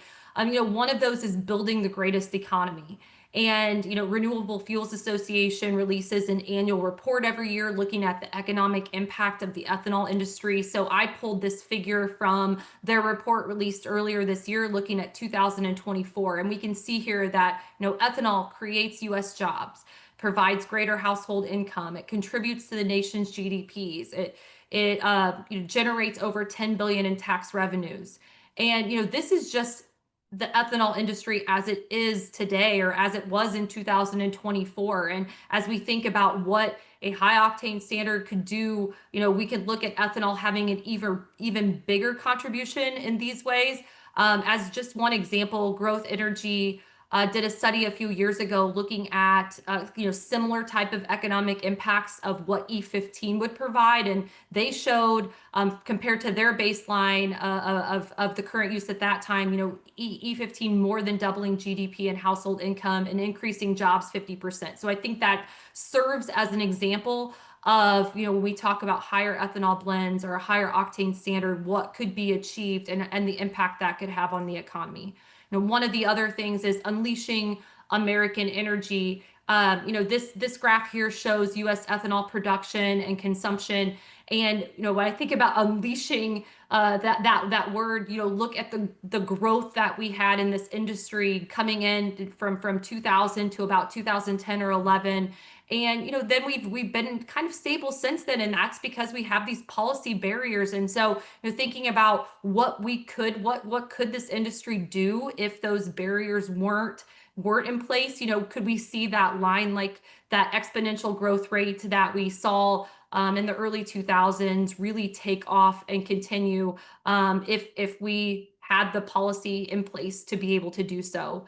Another one of those, priorities is bringing home critical supply chains. And so this chart is a little similar to the last one, with production kind of carrying over, but also looking at capacity. Right now, again, because of some of those policy barriers, we're using about 90% of the capacity that is already there. But again, looking at that growth that we had from 2000 to 2010 and 11 in terms of capacity and ethanol plants online, and then the plant plateau specifically in plants, and just what if we had the policy incentives and the right environment, what could we do to continue to expand some of these this energy supply chain through ethanol production here in the U.S. Also wanted to talk a little bit about, one of the other goals is making the U.S. be a manufacturing superpower. And, I just wanted to show what ethanol's potential is. Some of, NCGA and some of our other corn states have done some work with Pro-Exporter, or had Pro-Exporter look into some different scenarios of what ethanol production could look like with a higher octane standard. And what I'm showing you right now is the baseline forecast that Pro-Exporter used in these scenarios. And this is from the EIA, but it's not their primary baseline, which is actually shows U.S. motor gasoline declining at an even faster rate. This is their alternative transportation case, which we thought was perhaps more realistic. And this is what ethanol would look like under that baseline for motor gasoline use. But if we look at the potential for 95 RON scaling beginning in 2030, you can see here that what we could be looking at in terms of additional ethanol use, but also for our corn industry, additional corn use. And then, similarly, kind of an add-on scenario to that is, what if 98 RON would scale from 2035, and where we would be at? And I think the important thing here is that, not only is this possible to be this production superpower in this way, but also, we have the ability on the corn side to produce the feedstock to supply that as well. And, circling to, one of the most important things is what this means for U.S. consumers, what it does to the everyday costs, how it impacts people's pocketbooks. Now, a couple points here is that ethanol is the lowest cost source of octane. And if you look back over the last 3 years, ethanol has averaged close to $1.50 per gallon cost savings over the standard aromatics, higher blends in motor gasoline, lower prices at the pump. So, over the last 3 years, ethanol has offered an average 27 cents per gallon cost savings over motor gasoline. So certainly when we see these kind of statistics, obviously that translates to the more ethanol in those gallons means cost savings. But just a reference here for another point, going back to that growth energy report that I referenced earlier, that was looking at E15, but could save consumers over 20 billion in annual fuel costs, putting that on a larger scale. And then, just the point that That was for E15. If we think about a high octane, low carbon standard that could potentially have higher blends of ethanol, just translates to even greater savings. So that's where I wanted to end up my opening. I look forward to hearing from the other panelists and having more discussion here in a bit. Great. Thanks, Krista. I think Steve is up next. Good morning still, and thank you for all having me come here today. It's my first time and I really appreciate it. The brain power in this room is impressive, and it was kind of nice to put some, I haven't seen Brian. We worked on a project with Christy 15 years ago or so. So it's been a while, but it's nice to see some familiar faces. I'm Steve Walk with ProTech Fuel. Oh, okay. I didn't. With ProTech Fuel, we're based out of Florida. We own and operate some stations. We supply, I don't know, 600 E85 stores, maybe 400, 450 E15 stores. Some of those are combo. We're really primarily based in the south, southeast, and northeast parts of the United States. We do have a few retailers that we've teamed up with in Mexico that use ethanol, and they blend it with their Chemex gasoline, and they're selling it as E8 or E9 or something like that. And it's all based on economics. Honestly, they're probably doing a little bit under the radar from a Mexico perspective, but it is what it is. We've been around for a number of years. Like I said, we're based out of Florida, and our whole goal, our ProTech's goal, is really kind of focused in on the customer. So we help, and that customer might be the retail station. So we might help them from a marketing perspective and how to tailor in that customer and just increase that foot traffic from a higher ethanol blending perspective. Hey, Steve, Yeah. sorry to interrupt Oh, I'm you. sorry. Yeah, can you either speak? I apologize. I feel like Phil Donahue. Is he still around? So I digress. So again, ProTech Fuel, we're a wholesale distributor to large retail chains, grocery store chains, all the way down to the mom and pop type chains and everybody in between. And we're also a producer of ethanol. And there's been a lot of talk today about corn-based ethanol. And what I'm kind of excited about, and I forget who shared the slide earlier, I think it was Jan that shared it. It's from an ethanol corn production standpoint and just the growth that it could happen. Some of the projects that we have, for example, in Texas, I mentioned earlier, we're based out of Florida. I'm originally from Wisconsin. And so in Texas, I was at a social event 10, 15 years ago, and a guy said they take in expired beer. And it's just outside of Dallas. And I turned to him, I said, expired beer, I'm from Wisconsin, isn't that illegal? Or how is that even possible? So he said, oh no, what do you do with it? And we pour it down the drain. Since then, we actually take this expired beer, re-ferment it, and it's being sold in the Dallas-Fort Worth market right now as higher ethanol for E85 and E15. It only makes maybe 100,000 gallons a month, but it's those types of boutique projects. We have another one we're working on in the sugarcane group in South Florida.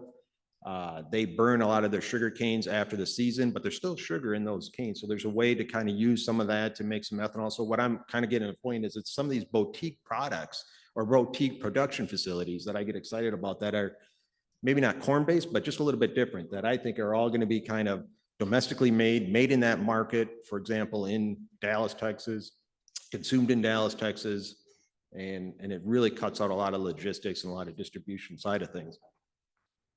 Sorry. What I really want to kind of talk about today is really from a consumer, general customer standpoint, as well as a retail mindset standpoint. And the window today, as we sit here today, from a retailer's perspective for different ethanol blends or fuel blends, whether it's biodiesel or what have you, the window today is the appetite is huge.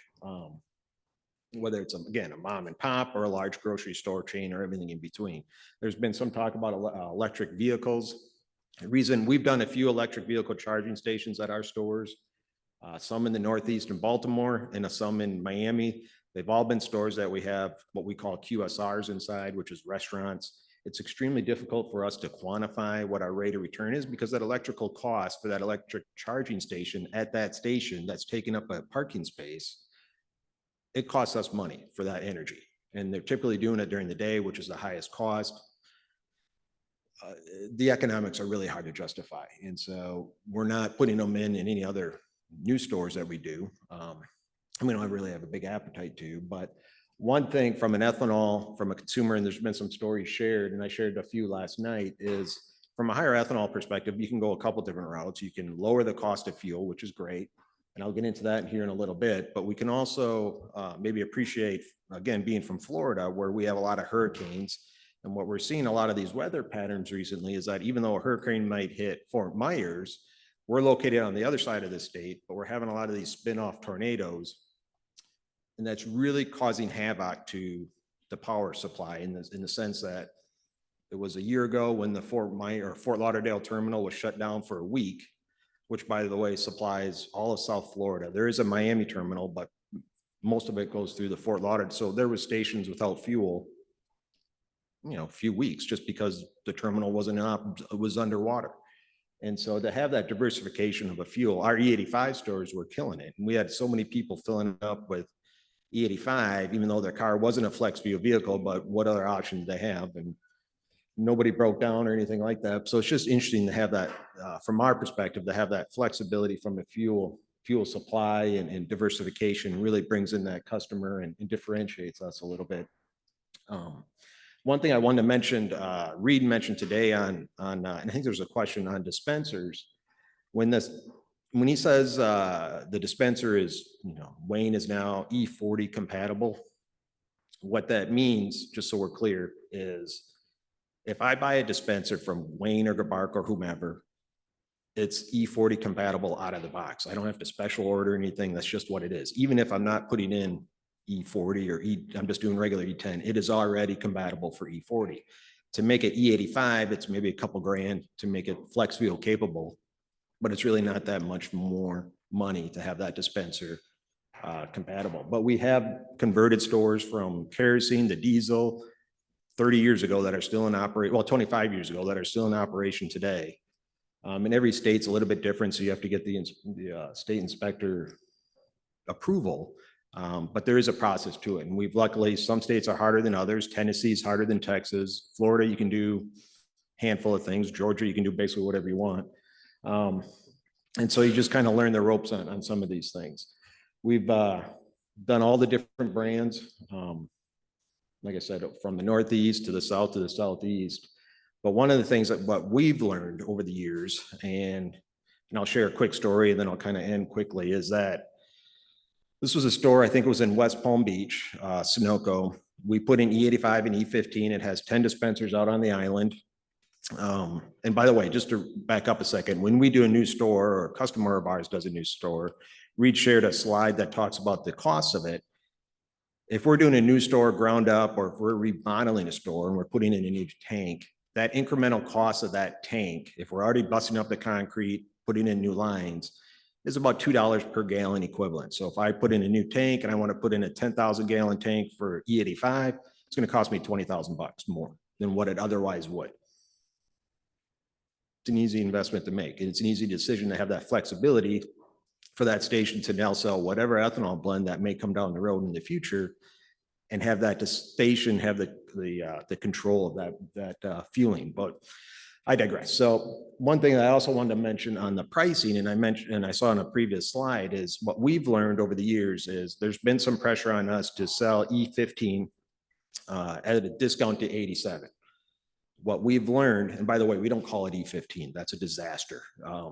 We're better off. We've had higher sales calling it nothing, like not even naming it, than calling it E15. But in this room, we should call it E15. But on the real world, we call it unleaded 88, regular 88, 88, ultra 88. We just don't call it E15. That just doesn't work. So to go back to my story, this was a Sunoco store, and we were selling the E15 unleaded 88 for about 10 cents below the 87. But sales were going no place, and we couldn't figure out why. So one afternoon I went there and just sat on the edge of the store and just watched customers interact. And one particular gentleman had a minivan pulled up. I could see him kind of looking at the dispenser, which is, by the way, about a 5-second thought process behind it. But I saw him looking at the dispenser, and he ended up putting regular 87. So I walked up to him and said, you know what, I don't work here. this is weird. I'm coming to you, you're on a few, I don't want to interrupt you. It's more weird for me than it is for you, but why did you pick this fuel? He goes, well, I saw this is less expensive. It's got an 88 octane, but it just seemed off. So I just did what I normally do. And again, this is like a 5-10 second time frame. And I thought, okay, interesting. So that afternoon, we changed the price for the 88. We changed it to be equal to 87. We increased the margin at the store by 10 cents from doing so, but we made the street price the same as 87. Went back there a few days later and sales picked up. Went back there a few days later, different person, different car. I saw him looking at the dispensers and he kind of like did one of these things and then put 88 in his car. And I walked up and, this is weird. I don't work here. It's more weird for me than it is for you, but why did you pick this one? He goes, well, I saw this and, it's a little bit higher octane. It's a little bit better fuel, but it's the same price. So I might as well just use it. And I thought, oh my gosh, all we did is we increased the price at the street and sales went up. And it's because of the confusion. The oil companies, in my opinion, the oil companies have done a phenomenal job to kind of teach the general consumer, the higher the octane, the better the fuel. It's not that it's better, it's just that's what they've been taught. We've had other stories where we've done study groups, and I remember a person sharing with me, when they do put premium in their car, why did they do that? Or why did they do that? And I remember her sharing with me, well, the car's been behaving, and so I just kind of wanted to put premium in it, like it was giving it a gift. And I thought, wow, this is so enlightening for me. My personal case is, 1 or 2 times a year, my wife puts fuel in the car, which is maybe 1 time a year, and then I think about it. I asked her, why, what do you do? I just pick the one in the middle. I go, do you look in the price? No, I just pick the one in the middle. Why? Because that's what you told me to do 20 years ago. And I'm like, oh my gosh, Michelle, the things that I've told you, and that's what you're hanging up. Anyway, I digress again. So long story short, what we've done now is we still sell the E15, depending on the economics. Even though our cost might be quite a bit less than 87, we don't discount it that much because it works backwards. What we also are doing now on a lot of the stores is, depending on the infrastructure of the existing tank, if we're not replacing the tank, we're just going to get rid of 87 E10 altogether, and we're just going to do E15, call it 87. We changed the decal on the dispenser, which, by the way, we're doing universally across the board. This fuel may contain up to 15% ethanol. Whether it does or not, we're just making it universal. We're not changing it to 88. We're just keeping it as 87 and not even changing any of the name or anything else. And it seems like that's working. Now, there's an impact to the mid and the premium, and it just depends on the station, the infrastructure behind it. But I'll let you guys know maybe next year how those sales have been going. This is just an example. We spend a lot of time on the marketing of the dispenser to pull in the customer. And for example, if Brian hasn't been to our store in a while and he pulls up, he'll get a thing on the screen that says, not all the stores, but some of the stores, he'll get a thing on the screen, dispenser screen that says, hey, Brian, haven't seen you in a while. Why don't you come in for a banana or something like that? And so if we do that right, if we price the fuel right, you can kind of see, I don't know if I can point it, but you can kind of see the incremental cost or the benefit to the retailer. If you do a lot of these checks, a lot of these boxes, it's pretty substantial, of about 100,000 a year. And this was a 7-Eleven store in, I think it was in West Palm, that we're able to quantify the benefits of inside store sales, fuel sales, customer sales, car wash sales, everything that we did everything right. And what was the overall benefit of that? And so the economics are there. And whether you're a big chain or a small chain, it really is true. I mentioned a second ago, we really try to strive to put in the E85 dispenser and have E85 on a single one and then have the E15 on the other nozzle. We like the blender dispenser when we can, when the economics are there and the infrastructure. If we're busting up the concrete and putting in new tanks, we feel as though that incremental cost of that dispenser is negligible in the long run. We also feel as though we want to have that capability to do E20, E30 at whatever time we want to. And so we have a number of stores right now in Houston that we could switch to E30 today by just changing the overlay, and that's it. It would take us next to nothing to do it. And we like that capability. The biggest hurdle we're having right now is just it's the flex fuel vehicles on the road. And I know there's some people here in this room much smarter than me as to, the car companies, and I don't know all the details and the regulations, but what I do know is that if there's more flex fuel vehicle engines on the road, E15, E20, E85, the appetite from a retailer, from our perspective, is huge. It is bigger than it ever has been in my 30 years of doing this. So with that, I'll leave it up to you. Thank you for the time.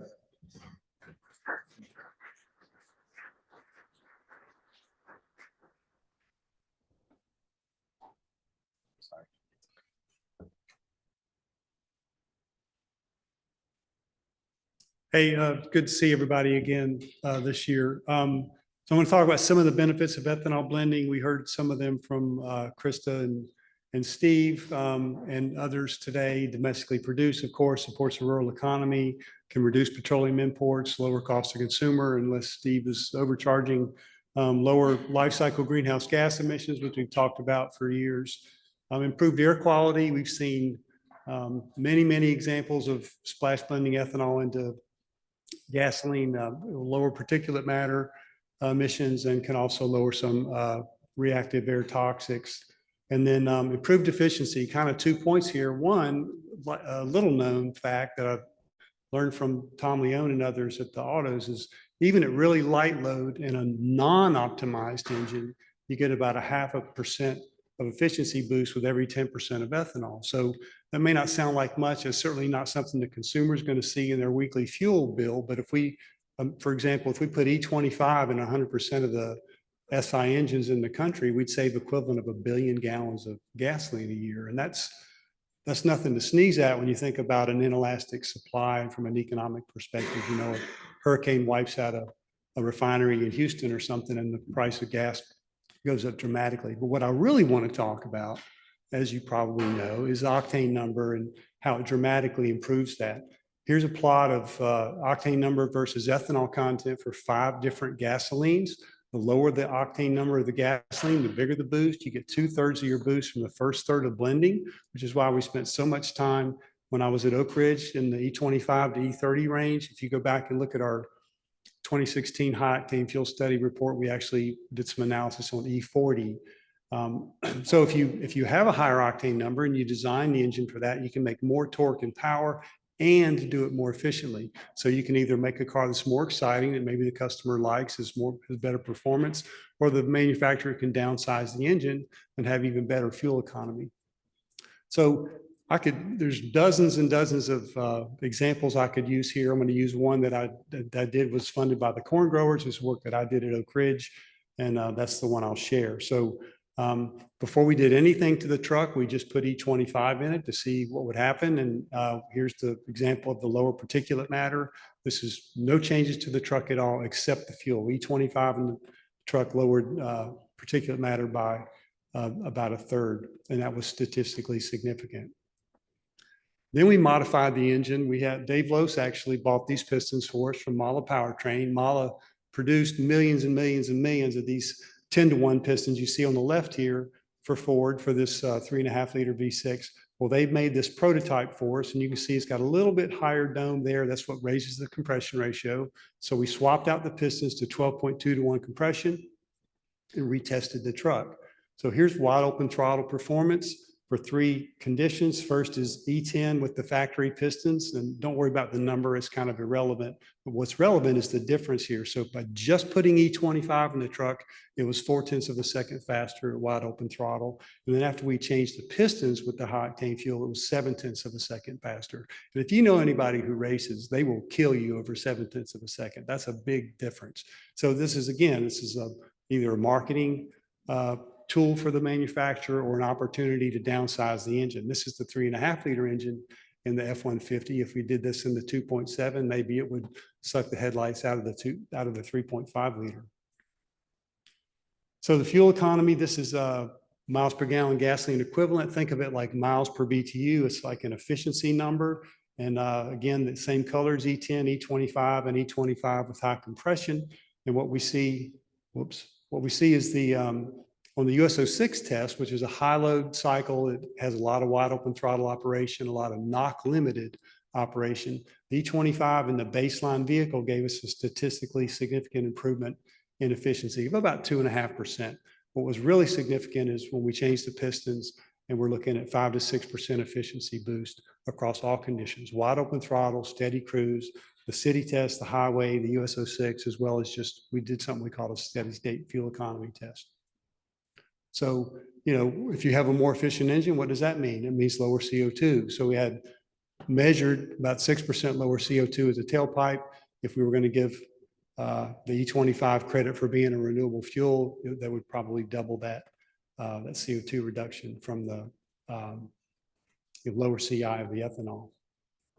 So I'm trying to go fast here because I know we're behind on time. So E25 statistically significant improvement in particulate matter. Again, if we did that across the country, we'd have better air quality, better watt performance in both the base condition as well as after we changed the pistons.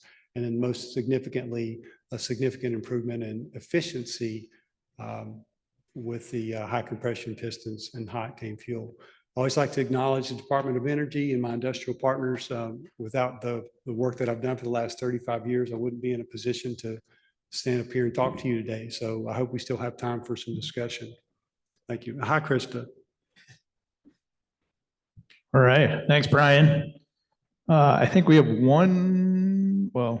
sort of one more pair of speakers. Folks from Hormel, are you guys on the line? Yes. All right. We're going to turn the floor over to you. What's that? Oh, okay. I guess we're teeing up video.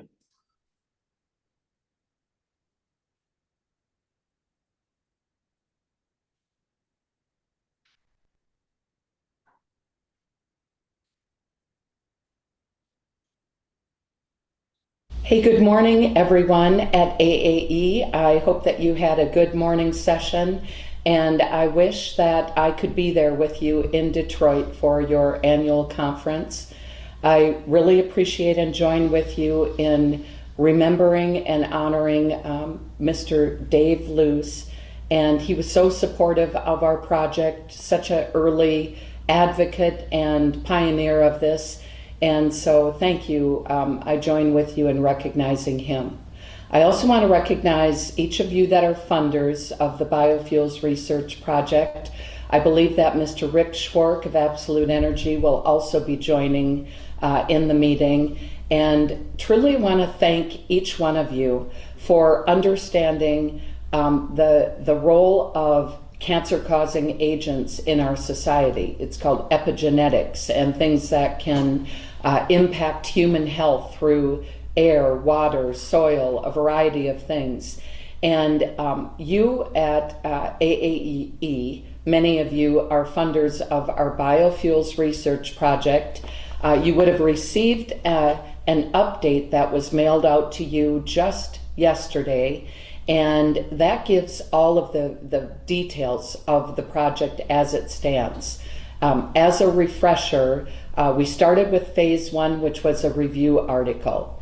Are the BTEX compounds fully understood in aromatics, and possibly could they be replaced by ethanol if it's found there's any links to what is in those BTEX compounds and the progression of cancer or the initiation of cancer. So that led to your funding of phase 2. Phase 2 has been completed both at the Institute, the Hormel Institute, but also at Case Western. And so those projects are now in the process of either being published or they have been published, such as what you'll hear from Dr. Lena Hillakivi-Clark, who heads the entire Biofuels Research Project at the Hormel Institute. And so please have your questions ready for Dr. Lena. And we're very proud and excited about her published research. And she now is beginning phase 3 of the project that will take it to the next level. And also Dr. Luke Hepner of the Hormel Institute is very excited about his research project related to these BTEX compounds. And he is looking at lung cancer, whereas Dr. Lena, she looks at the impact and initiation of breast cancer. I really want to close by saying again, thank you. Thank you for funding research that would not happen without you. Our role at the Hormel Institute is to find out and discover more about cancer and its initiation and its how it progresses to next stages. And of course, you in the industry, you're looking at, could these compounds be replaced by ethanol? And that is really your role. That's not the Institute's role. But together, we are really making a difference as to what can impact our society and impact, for us, the goal on human health. So I want to thank you and appreciate your inviting us to this meeting. Dr. Lena Hillakivi-Clark will share her very exciting research project, what she has found out thus far, and what the next phase of her research will study.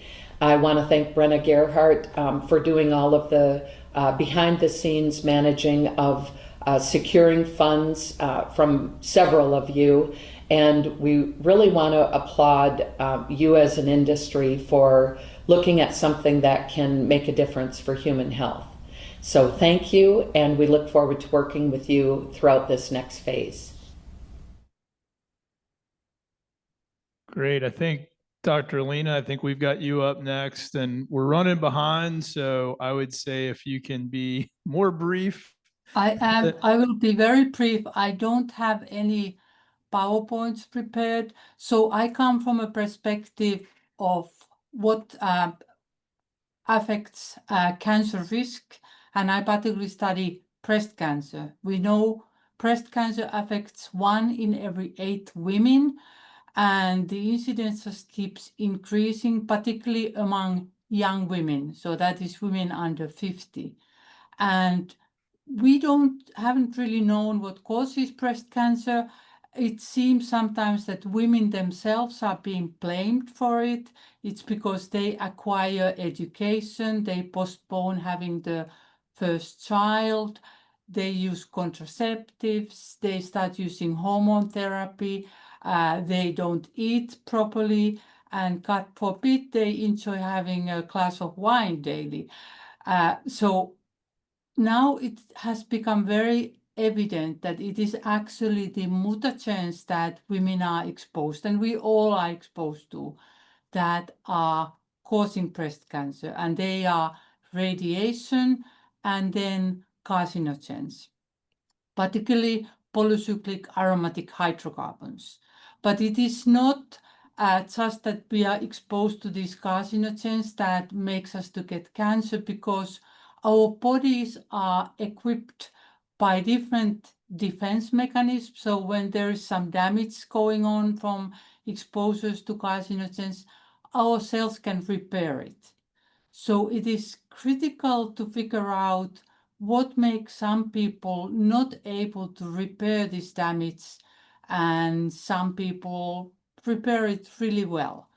So we are studying whether the PTEX compounds in gasoline are to blame for increasing susceptibility to breast cancer, and whether the exposure that occurs already in utero is the most critical one. So pregnant mothers being exposed to these PTEX compounds.